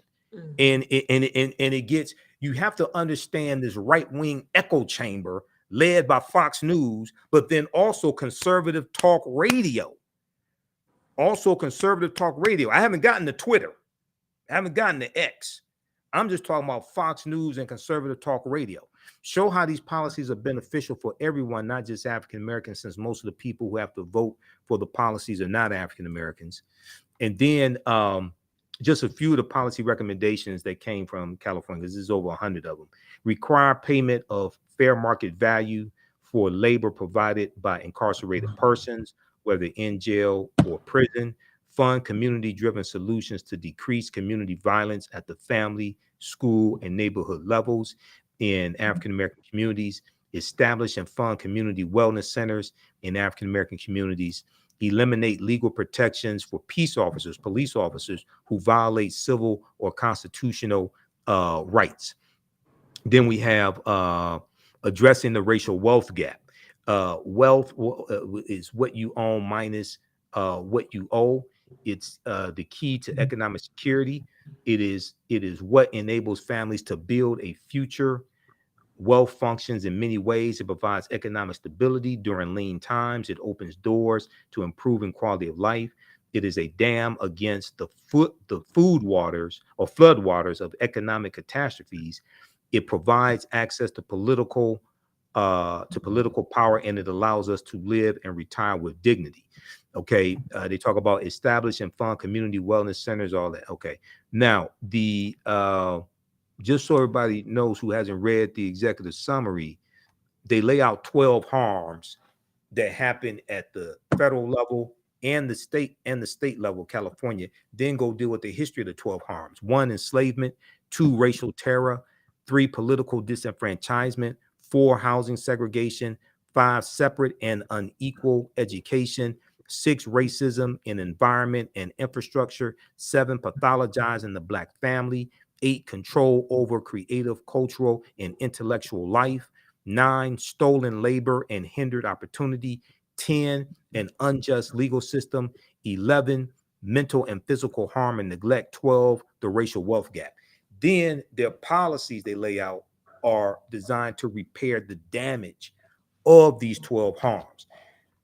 That right there, I'm trying to tell people, you don't need another 1-year study or 2-year study. They did the work. We need to take that and run with it and craft policies at the federal, state, and local level based upon what they did. Go ahead, sister, and give people your website also again. I completely agree. And that's how we jumped into our work. People ask, how did you do it so quickly in Evanston? We had enough reports. We had reports that were sitting on shelves that consultants did, a ton of money. The case has been made in various ways through scholarship, research, oral history, and so on. We didn't need years to study it. We need to begin redressing it and putting funding behind it. And I do believe the California Task Force findings and their report should be the reference for every committee, commission beginning in this work, because we can borrow from the work that they've done already. It's succinct. Absolutely. It's categorized. It's current. It's up to date. And I do think that should be almost like a guide, a reference for those that are working on reparations.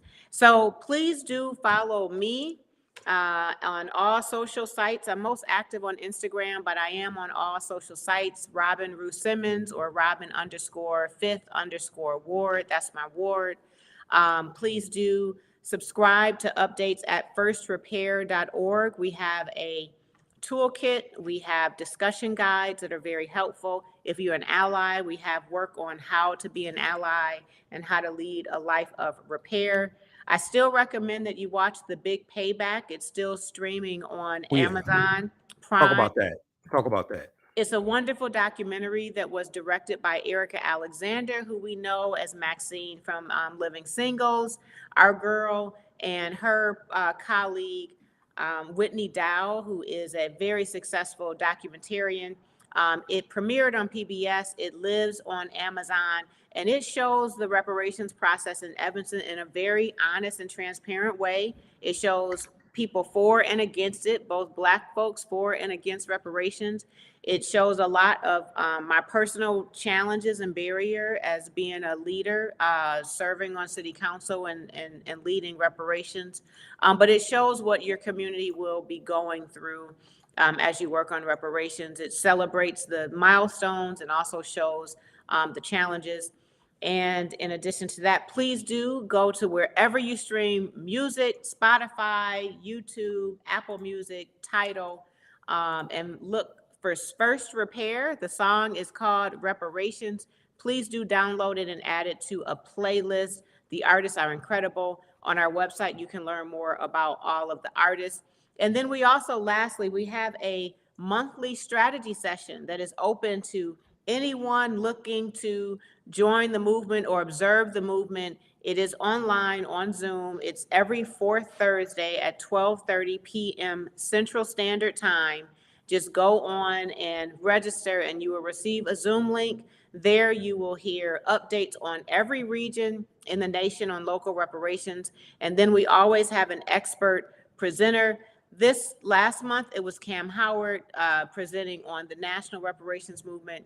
Right, from Incobra. And this month, I'm excited, or not this month, but March, Women's History Month, we're going to have attorney Nikichi Taifa, Jam, Jessica Ann Mitchell, who you may know from the Black Information Trust, and myself. We will talk about women in the reparations movement historically and today. The next month is going to be Professor Al Tillery from Northwestern. He has an incredible study on reparations that he did in Evanston. And I hope that one day it's going to be Michael that's going to be joining us. I was going to say, let me know. I'll speak for you all. And then also I have a fantastic presentation called Great African Women in History, the Mothers of Civilization as well. But I can speak on multiple topics. Okay. And yeah, I can speak on that. And we can speak on dealing with policy, reparative justice, all of this. Before we get out of here, I just want to share this. So I mentioned the Kerner Commission report, and in 2023, I was on a panel discussion dealing with the Kerner Commission for the Equal Justice Alliance of Michigan. Okay. And if you go to blackpast.org, 1967 National Advisory Commission on Civil Disorders, also called the Kerner Commission report. So they have a write-up here on it. And it was designed to understand what was causing the rebellions that took place in this country in the African-American communities between 1964 and 1967. So it was named after Governor Otto Kerner of Illinois. That's why it's called the Kerner Commission report. But when you go through and look at this, this is what they found. To boil this down, this is what they found. In responding to why the rebellions occurred, the Kerner report pointed to Black Americans' frustration and feelings of powerlessness regarding high rates of unemployment. And let me flip over here. Okay, I'm gonna blow this up here. High rates of unemployment. Okay, high rates of unemployment and underemployment, poverty, police brutality, and inadequate public services. The report continued that a largely poor Black population was confined to the central cities while a predominantly white population moved out, and that the racism of white Americans was, quote, essentially responsible for the explosive mixture, end quote, leading to the uprisings. Answering the question, what can be done to prevent this in the future? The Kerner Commission suggested that the federal government intervene to improve housing, education, employment opportunities, and social services for African Americans. Also, the Kerner Commission report recommended that the federal government dismantle discriminatory practices in education, discriminatory practices in employment, discriminatory practices when it comes to the police force and hiring police officers, and criminal court systems, discriminatory practices in criminal court systems. President Lyndon Baines Johnson accepted the report but did not support the conclusions and minimal efforts were made to address the problems identified by the commission. Now, in preparation for me being on the panel discussion, they sent us a video. It was a segment from CNN. And in this segment from CNN, they interviewed the only senator, the only person who was on that commission who was still alive. He's a former U.S. senator. I forgot his name. He said, and he was for the findings. He supported the findings. He supported doing something about these conditions. He said, now this was a white guy. He was explaining the Kerner Commission report to his father. And his father said, okay, so you're telling me that you're going to raise my taxes to pay for these programs for Black people in the inner city. And he was saying that his father, even though he knew it was the right thing, was against it because of how it was being presented. You're going to raise my taxes for these policies to benefit Black people in the inner city. I'm trying to tell you, so we got to understand how to properly present this also. Okay. And if you just present this as something for Black people, you're going to lose 11 times out of 10. That's right.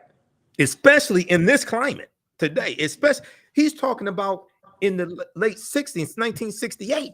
Mm-hmm. This climate today is even worse. They didn't storm the U.S. Capitol in 68. They didn't storm the U.S. Capitol when Richard Nixon became president, or when Carter became president, or when Reagan or Bush became president. Mm-hmm. Okay? You're dealing with a different climate now. That's right. That's right. Well, I'll tell you, what a refreshing conversation, what a refreshing show to be on with someone so well informed and educating, teaching the people. You truly are a professor. I see that now. You come with facts and receipts with everything you say. And I really proper love document. that. Yeah, proper documentation ends all conversation. Absolutely. I'm a researcher. You know, I'm a historian, researcher, national political commentator, all of that. It's clear. Yeah. And I appreciate you always having a space for, you know, the movement to give updates from, it was earlier than 2021, actually. I think I was here earlier than that.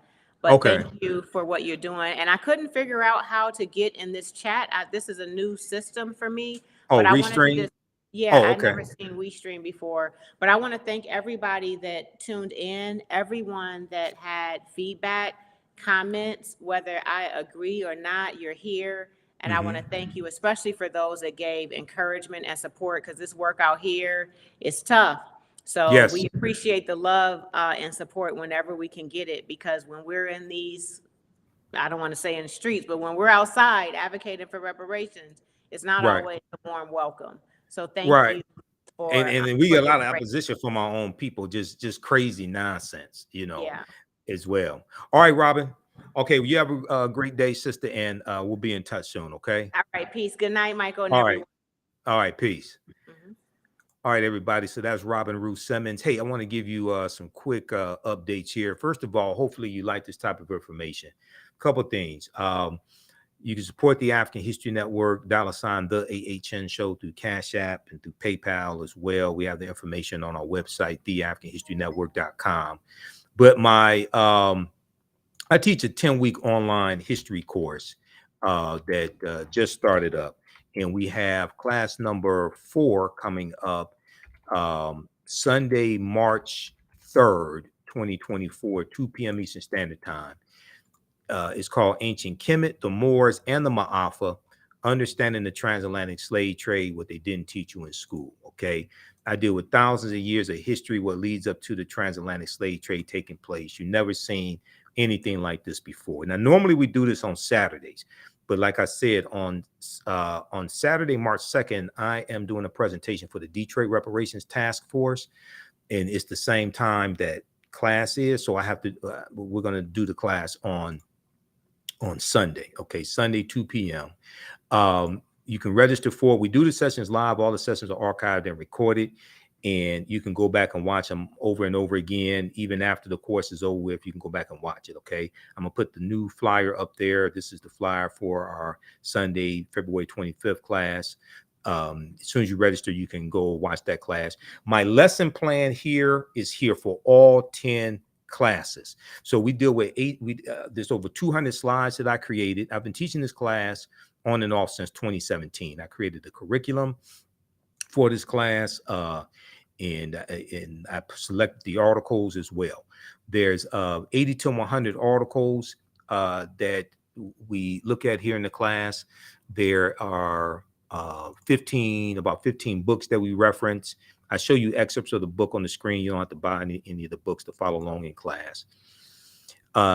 We look at excerpts. We also look at excerpts of interviews I've done with some of our historians, some of our scholars, Professor James Small, Professor Kabahai Watha Kamene, Anthony Browder, Runoko Rashidi, etc. Okay, but here, this is my lesson plan, and you can download this lesson plan. Okay, so you can follow along with us in class. I'm going to update the lesson. I've made a few slight changes to the lesson plan to add some information, so we'll update that.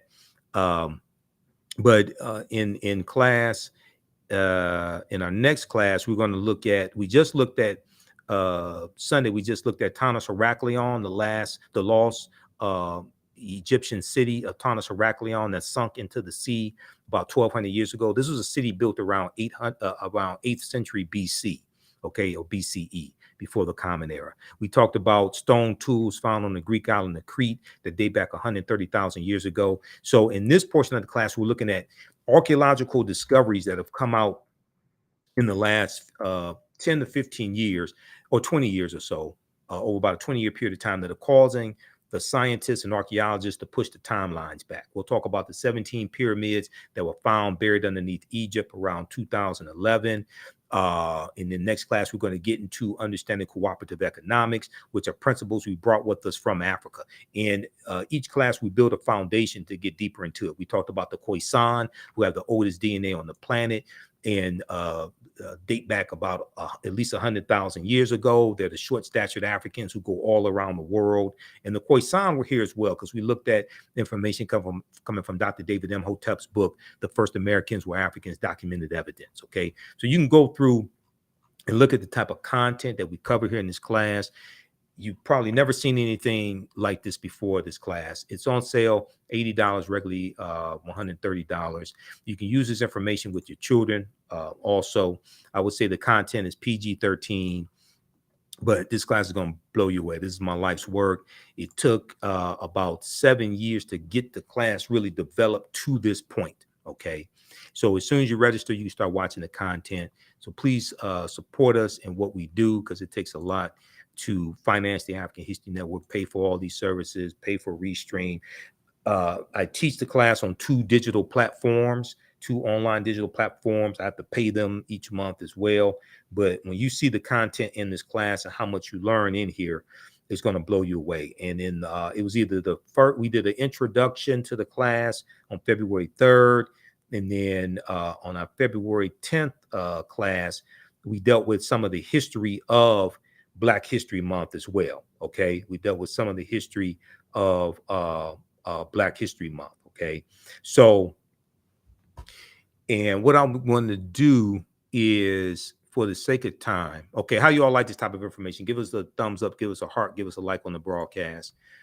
Also, at our website, AfricanHistoryNetwork.com, we have the information for Cash App and PayPal. Okay.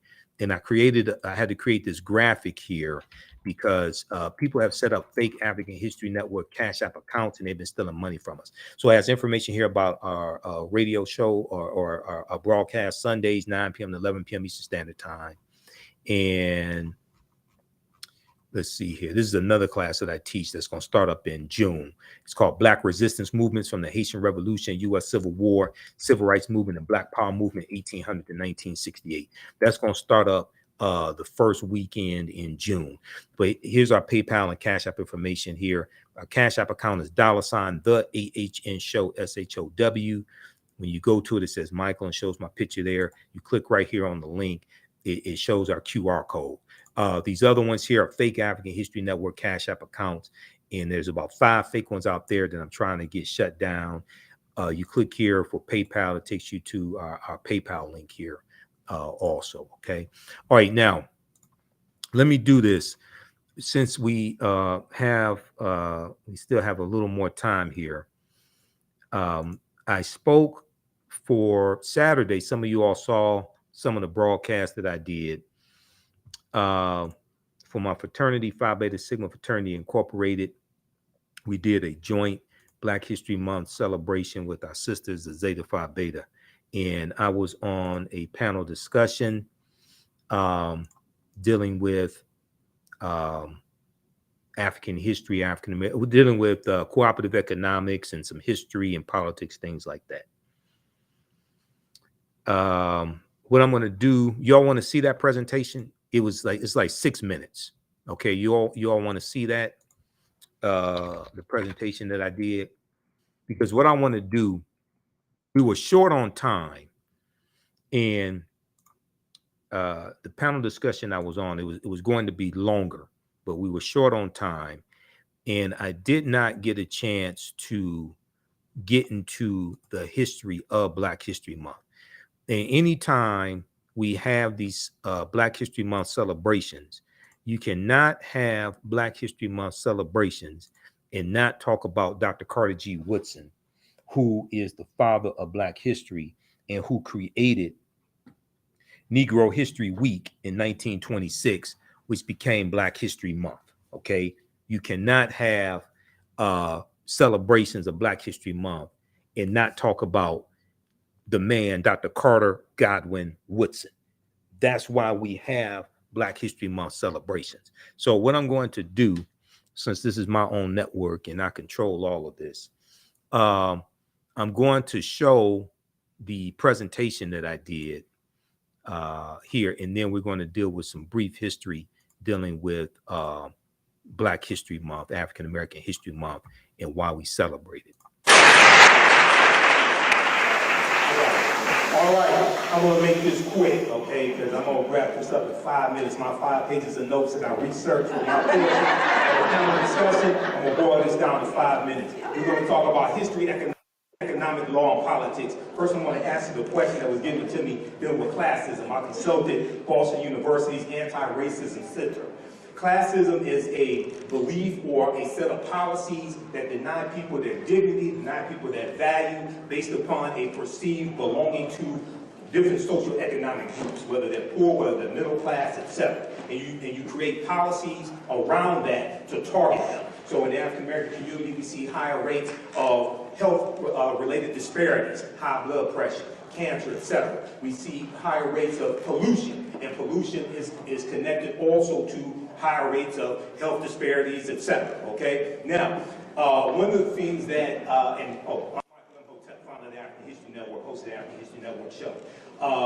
One of the things I was also asked to talk about was dealing with economic empowerment and how we deal with that in the African American community. I speak across the country. I'm on Roland Martin Unfiltered every Friday. We need to focus on history, economics, law, and politics. The acronym HELP. History, economics, law, and politics. When two of my teachers teach, Dr. Linda Jeffries and Professor James Small, as well as myself, I use what's called the pyramid principle. If you think of a pyramid, the pyramid of Khafre at Giza, a pyramid has 3 sides. The foundation is African history and culture. It's our history and culture that gives us our values, our interests, and our principles. Our VIPs, our values, our interests, and our principles. This gives us a cultural paradigm that we see reality through, okay?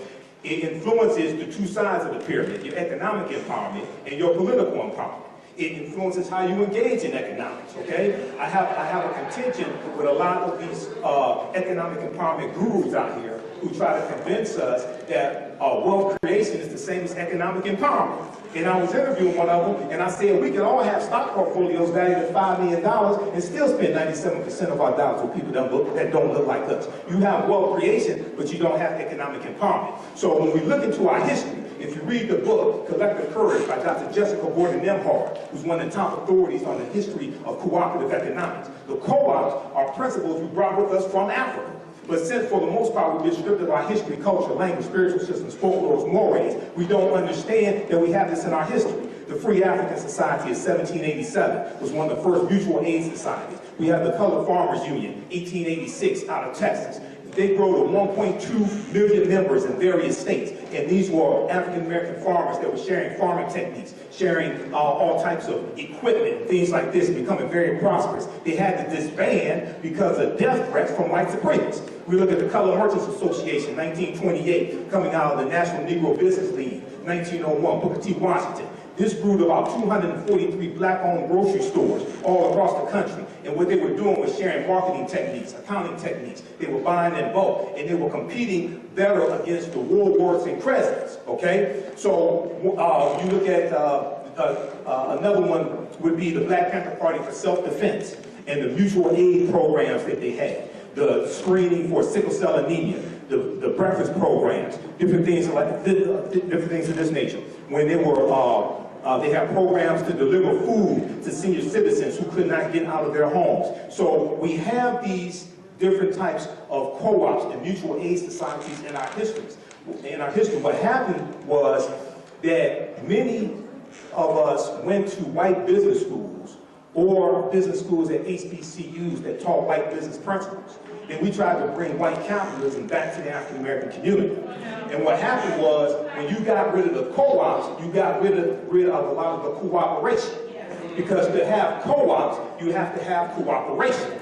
Now, I graduated from Wayne State's business school. I learned a lot of white business principles. What made me so dangerous was I was studying African history outside of the white business school. So I understood the difference, okay? So, I want to wrap this up here. I want to thank everybody for your hard work. I know it's a lot of work. I've organized events similar to this before, but this is what we have to understand. Now, politics, let me wrap it with this. Politics is more than just voting. Voting is extremely important. And you get a lot of stupid people, and I'm censoring myself because of where we are. You get a lot of stupid people when you don't vote strategically. Politics is the legal distribution of scarce wealth, power, and resources. Let me say it again. Voting is only one small part of politics. We've never been taught to play the game of politics to win. Politics is the legal distribution of scarce wealth, power, and resources, and the writing of laws, statutes, ordinances, amendments, and treaties, their adoption, interpretation, and enforcement. Now, sometimes I get in trouble for this, but I tell people when I was on the Bonnie Paramount show on 19 a.m. before we went to West Prince Radio. I was a talk show host there for 7 years. I still have my social media platforms, a million followers on the African History Network, Facebook fan page, so that doesn't faze me. I said, I know people mean well, but we have to learn to vote strategically, and we have to stop telling African Americans to exercise your right to vote. Okay? Listen to me. You don't vote for exercise. If you want to exercise, go to the gym and work out. You vote for power. Everybody else understands this, especially black power. That's what you vote for. You vote for laws and policies that are beneficial to you, your community, your people, and what's good for African Americans are good for America in general. Okay? So I'm going to leave it there. I got a whole lot of other information. Come see me at the table here. The speakers that have my information on my online history classes as well. Asante Sana, my hotel, Wakanda forever. Only 6 minutes and 14 seconds. That's how I do it. Thank you, Brother Imhotep. We're going to pass the mic. So join us. All right. So normally we do. I had, what they did was they consolidated. There were going to be 2 panel discussions, and for the sake of time, they consolidated 2 panel discussions into one large panel discussion. So I had to make the most of the time that I had, okay, because I only got one chance to speak. But they're going to have me speak again because I blew people away with my information. Okay, so how'd you all like that? Give us a thumbs up, give us a like, give us a heart on the broadcast. Who needs to still register for my new 10-week online history course, Ancient Kemet, the Moors, and the Ma'afa, Understanding the Transatlantic Slave Trade? Next class is Sunday, March. It's next class is Sunday, March 3rd. Yeah, March 3rd, 2024. Sunday, March 3rd, 2024 is the next class. Okay, now we're going to look at this briefly here. Dealing with African American History Month, Black History Month, okay? Let me go to the slideshow presentation because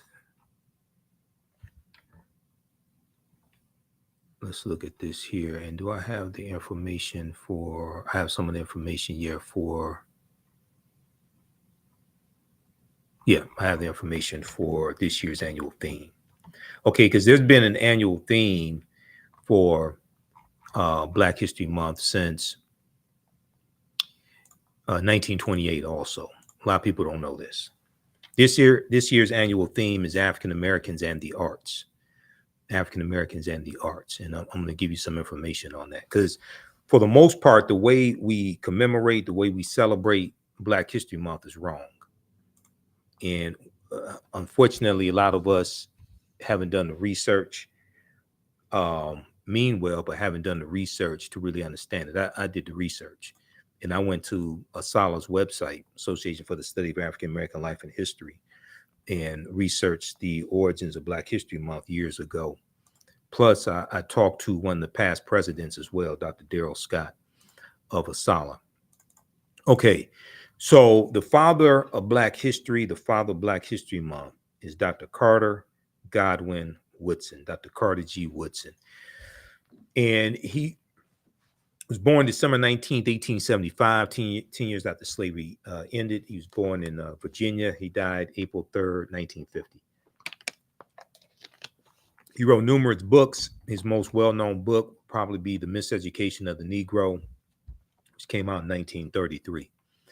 Now, Dr. Woodson, when we look at why was Black History Month created, Dr. Carter G. Woodson founded what was known then as Negro History Week in 1926, okay, 1926. He explained the reason behind the celebration in a pamphlet widely distributed months before the first celebration. Well, before the first celebration was to take place during the second week in February 1926.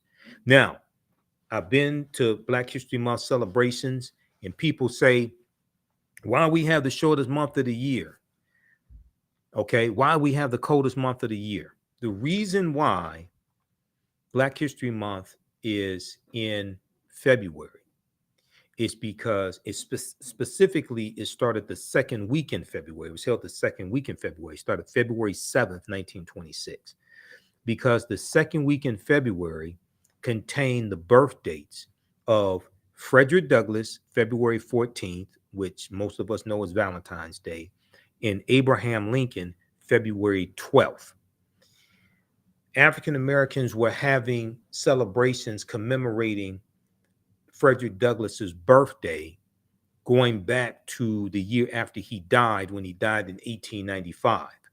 So we were having celebrations in the African American community for Frederick Douglass for his birthday, and we were having celebrations in the African American community going back to the year after when President Abraham Lincoln is assassinated in April 1865. So we were having celebrations since basically Lincoln was assassinated also on his birth date of February 12th. So since there were already celebrations going on in the African American community surrounding these two men, Dr. Woodson put his new cultural celebration into that same period of time, because a lot of people were, having celebrations. They may be off work or whatever it is. This is going on, and so this is in 1926. Okay. Now, Dr. Woodson exclaimed that Blacks knew practically nothing about their history, and some of this is still true today. He ultimately believed that African Americans could benefit immensely from knowledge of their past and accomplishments of their ancestors. He added that race prejudice was the byproduct of whites' beliefs that Black people had not contributed anything of worth to world civilization. Okay. Now, Dr. Carter G. Woodson earned a PhD in American history in 1912 from Harvard University. He became the second African American to get a PhD from Harvard. The first was Dr. W.B. Du Bois in 1895. Woodson was the first of African slave ancestry because his parents were slaves, and Dr. W.E.B. Du Bois was born to free parents. In 1915, so this is the 50th year anniversary of the end of slavery and the end of the Civil War. Dr. Carter G. Woodson attends a 3-week celebration, this symposium that takes place in Chicago, okay? And this is the 50th year anniversary of the Emancipation, not the 50th year anniversary of the Emancipation Proclamation, 50th year anniversary of Emancipation, I should say, Emancipation. Emancipation Proclamation was January 1st, 1863. So there's a 3-week symposium that takes place, and they have all these exhibits, and is documenting the progress African Americans have made over those 50 years. And you have speeches given and things like this.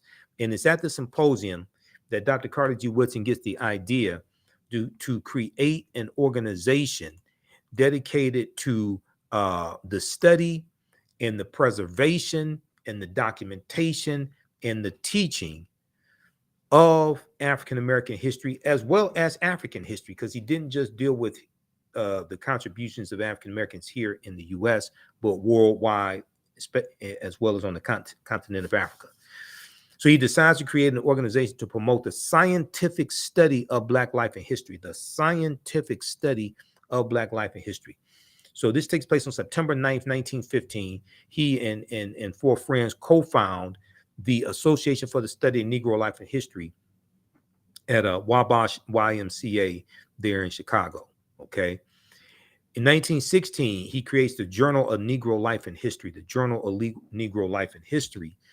And this was a journal dedicated to publishing the papers of African-American historians, because the white historical journals usually did not want to deal with the same topics that we wanted to deal with, or would not deal with those same topics the same way.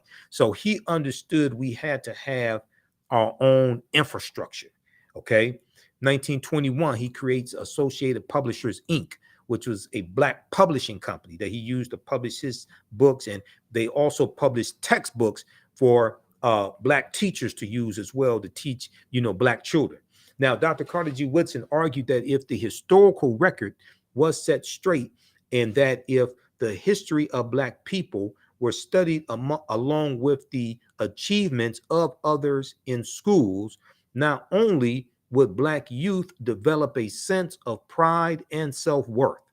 Not only would Black youth develop a sense of pride and self-worth, but racism would also be abolished. And Dr. Woodson said the history of African Americans had to be taught in every school across the country, not just in schools where we were the majority of the population of the students.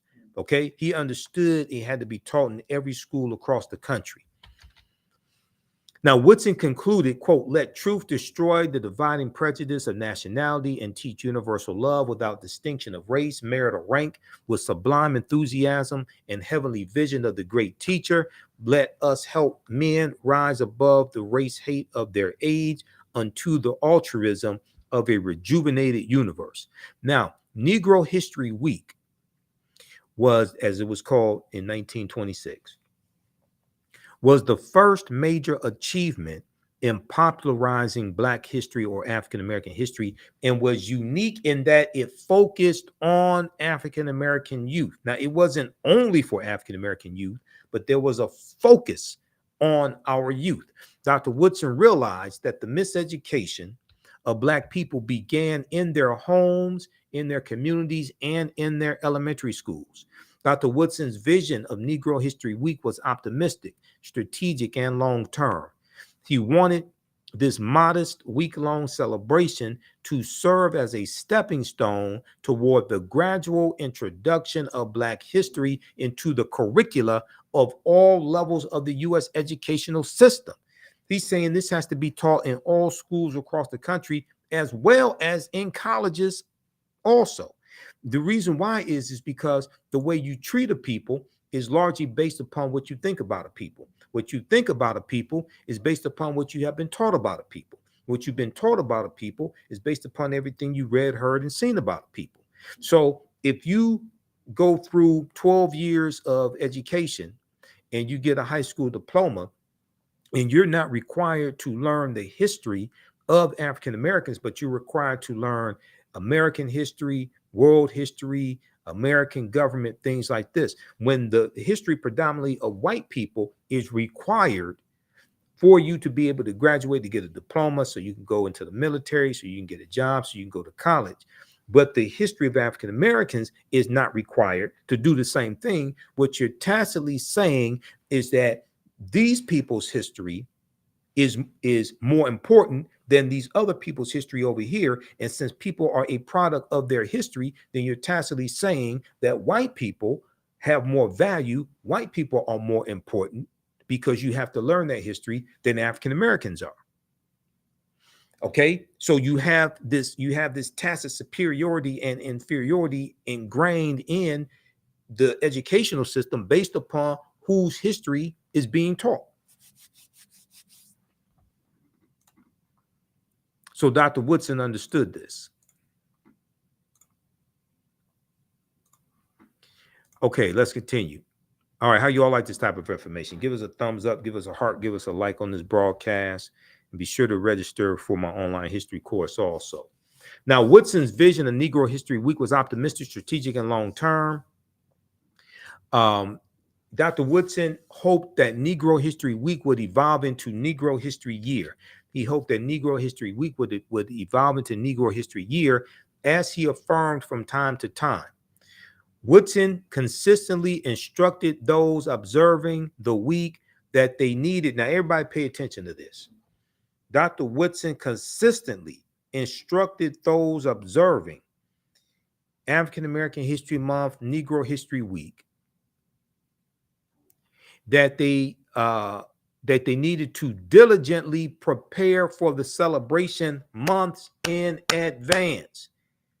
Diligently prepare for the celebration months in advance, and that after mid-February, because it started out as 1 week, after mid-February, they needed to continue acknowledging the role of African descendants in world history, not just in the United States of America, not just the first Negro to do this and the first Negro to do that, and Black people making inventions that make white folks' lives easier. That's not what Black History Month was about. That's what Negroes have reduced Black History Month to. They haven't gone and researched the original intent.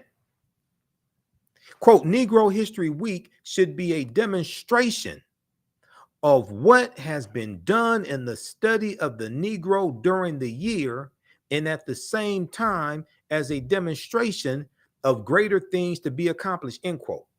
Dr. Woodson instructed school teachers. Okay? Because what Woodson was saying is that you have to teach this history year round.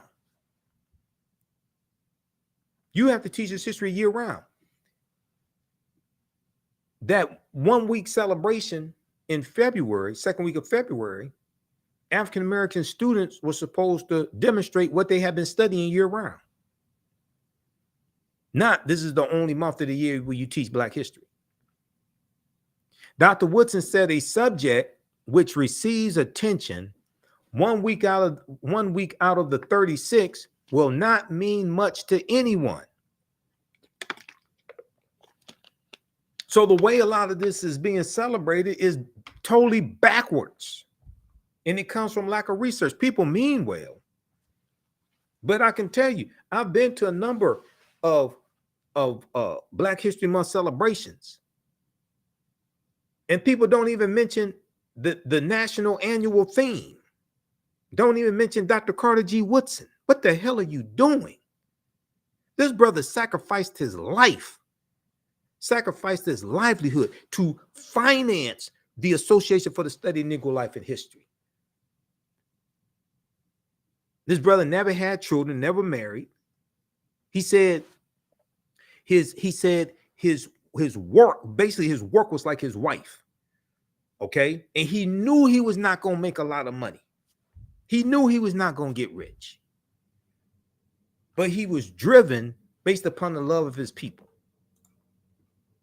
And unfortunately, a lot of Black History Month celebrations, people mean well, but they do a disservice to Dr. Carter G. Woodson. This is why we have to do the research and honor this ancestor and honor other ancestors. And in honoring our ancestors, we honor ourselves. Read Dr. Pero Gaglo Dagbovi's book on Dr. Carter G. Woodson. Carter G. Woodson in Washington, D.C., the father of Black history. So the 100th anniversary of ASALH, which is now Association for the Study of African American Life and History, they had a celebration of the 100th anniversary here in Detroit at the Charles H. Wright Museum of African American History. And Dr. Dagbovi was there doing a lecture and a book signing for his book. And I bought his book. His book is fantastic. I got a chance to meet him. Dr. Dagbovi is a history professor at Michigan State University. Also, I know Dr. Darrell Scott. You've seen Dr. Darrell Scott here on the African History Network show. Dr. Darrell Scott is a past president of the national chapter of ASALH, Association for the Study of African American Life and History. Okay, now, very quickly, because we're going to wrap this up. I'm not going to get through the whole presentation. We talked about some of this information in the class a couple weeks ago, but it's been a long day, and I just did an hour and a half with Robin Rue Simmons. So 1915, you had the Birth of a Nation movie come out the same year that Association for the Study of Negro Life and History is founded. And this movie rejuvenated the Ku Klux Klan. This movie calls Race Riots in the Streets. It had dehumanizing images of African Americans, and it dealt with the period of time it dealt with was slavery, the Reconstruction era, and the Civil War era. Okay, and this movie rejuvenates the Ku Klux Klan because at the end of the movie, the Klan are the heroes. We boycotted against this movie. There's an article from the Root.com called "How Black America Rallied to Stop the Racist Film, The Birth of a Nation." There's an article from March 1st, 2015. And I talk about how we used to know when we were being insulted.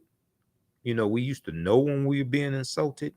And today, you know, we sit up here and listen to dehumanizing music,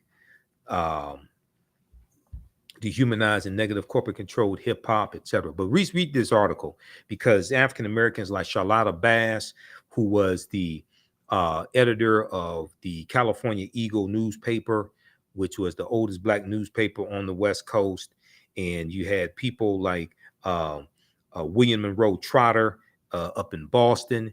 They led protests. They led protests against this movie. Okay, there were protests in the streets, and even when the play "The Birth of a Nation" was playing in Philadelphia in 1906, we led protests against that. Okay, we used to know when we were being attacked. Now we sit up. Some of us sit up, listen to Cardi B, Megan Thee Stallion, Simply Red. Sexy Red, Ruby Rose. Nicki Minaj. We'll listen to artists like Lil Wayne, Rick Ross. We'll listen to artists like The Baby, things like this. Negative corporate controlled hip hop. And Cardi B and Megan Thee Stallion win a American Music Award for WAP. They perform WAP at the American Music Awards. Just all types of simple Simon nonsense. And we're the only people who would tolerate something like this. I'm telling you now, no other ethnic group would tolerate buffoonery like this. And their people being dehumanized.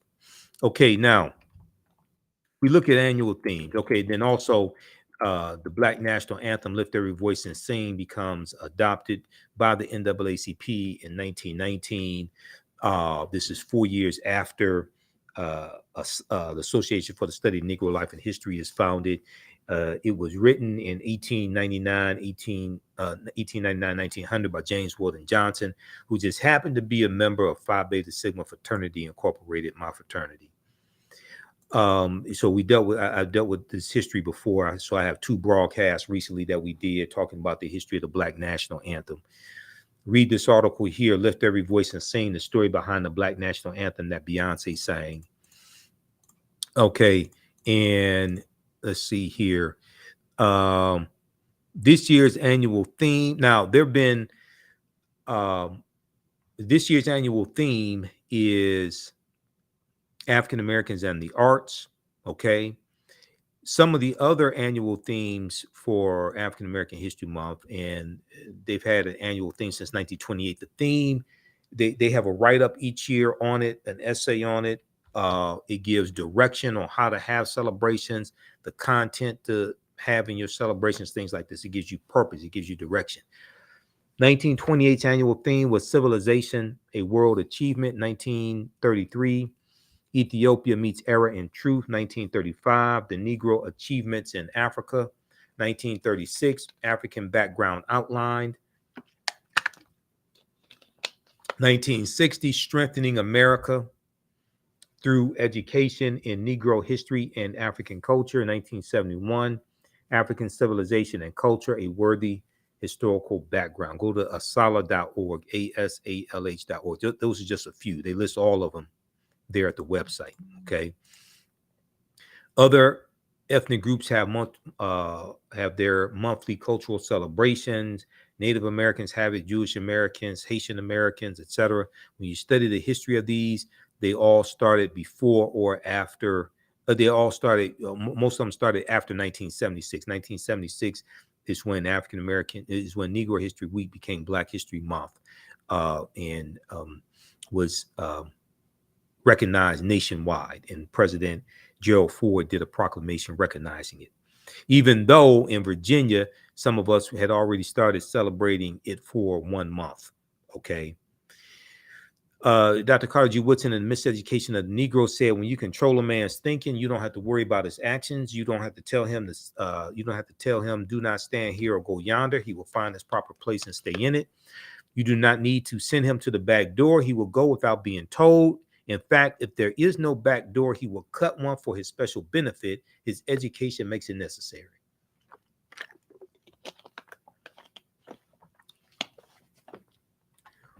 So he's dealing with he was dealing with the programming in the educational system. Okay. This year's theme, African Americans and the arts. African American art. I will just look at the theme briefly. There's a 2-page write-up at Asalh's website. African American art is infused with African, Caribbean, and the Black American lived experiences in the fields of visual and performing arts, literature, fashion, folklore, language, film, music, architecture, culinary, and other forms of cultural expression. The African American influence has been paramount. African American artists have used art to preserve history and community memory, as well as for empowerment. So this is not just about entertainment. Okay. Artistic and cultural movements such as the New Negro movement right after World War I ends in 1918. And you have the New Negro, which is a concept they were called race man. And this is a concept of dignity and pride, and being proud to be Black, being proud to be Negro at the time. Okay. And these brothers were coming back home and said that we want all of our rights now. We want all of our rights now. Okay. We're not going to deal with the segregation anymore, the lynchings. We want first-class citizenship. They said we fought for this country, we died for this country, and we want all of our rights now. Okay, so this was the New Negro movement. All right. For centuries, Western intellectuals denied or minimized the contributions of people of African descent to the arts as well as history, even as their artistry in many genres was mimicked and or stolen. However, we can still see the unbroken chain of Black art production from antiquity to the present, from Egypt or Kemet, across Africa, from Europe to the New World. Prior to the American Revolution, which was 1775 to 1783, enslaved Africans of the Low Country in South Carolina began their more than a 300-year tradition of making sweetgrass baskets, which separate the rice seed from its chaff, revealing their visual artistry via craft. Now, there were at least 262 skills, trades, and crafts that African people had in this country from 1619 to 1865. Okay. All right. So they go through and they talk about different genres of music and different genres of art from the 1960s to they talk about the 1920s and 30s, the Harlem Renaissance, the Black Renaissance or the Harlem Renaissance. They talk about people like James Reese, Europe, who he and the band in the 369th Regiment called the Harlem Hellfighters, they formed a band over in France and introduced jazz music to France. They have people like Langston Hughes and Josephine Baker, etc. Okay. They talk about the 1960s and the Black arts movement, people like Nikki Giovanni, Alvin Ailey, who creates the Alvin Ailey Dance Troupe.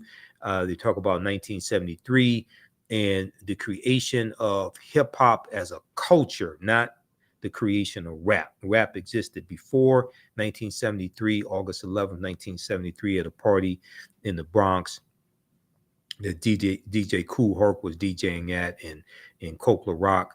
They start this genre. 5 elements of hip hop are DJing, MCing, graffiti, breakdancing. They say beatboxing, but it's actually knowledge, because knowledge was part of hip hop. There are 5 elements of hip hop. So what they're introducing, some people dispute the date, is the culture of hip hop, not rap. Rap, you have the song "Minnie the Moocher." Rap predates 1973. Okay, the recitation of lyrics over music that predates 1973. Hip hop is a culture, okay? Cab Calloway, Minnie the Moocher, all right? So then we look at Afrofuturism as well, and we look at people like Sun Ra and Janelle Monáe and Jimi Hendrix and the movie Black Panther that's dealing with Afrofuturism, okay? So that gives us a synopsis of this year's annual theme of African Americans and the arts. All right, now, okay, so hopefully that helps you to shed some light there. Like I said, some people dispute the date, but hip hop is a culture, not a hip hop is more than just rap. And some people say that culture predated 1973. Okay, but you're dealing with 5 elements of hip hop. You're not just dealing with rap. All right, so look, that's going to do it for us. Be sure to visit our website, AfricanHistoryNetwork.com. Register for my online history class that we do normally on Saturdays, but this coming Saturday, I'm presenting to the Detroit Reparations Task Force. So our next class will be Sunday, March 3rd, 2024, 2 p.m. And we'll get the new flyer up. But click right here to register here for the class. Class is on sale, $80. Our lesson plan is here, so you can download the lesson plan and follow along in class also, okay? And you can support the African History Network, $ the AHN show through Cash App, $ the AHN show through Cash App, also through PayPal, paypal.me/the AHN show. This helps us keep doing the research, stay on the air, keep broadcasting, pay some of the bills. So all the people who are commenting here, and even the ones that don't know what they're talking about, you can support us also. We have to get out of here. Remember, right now it's correct. Wrong behavior is not over till we win. Wakanda forever. We'll talk to you.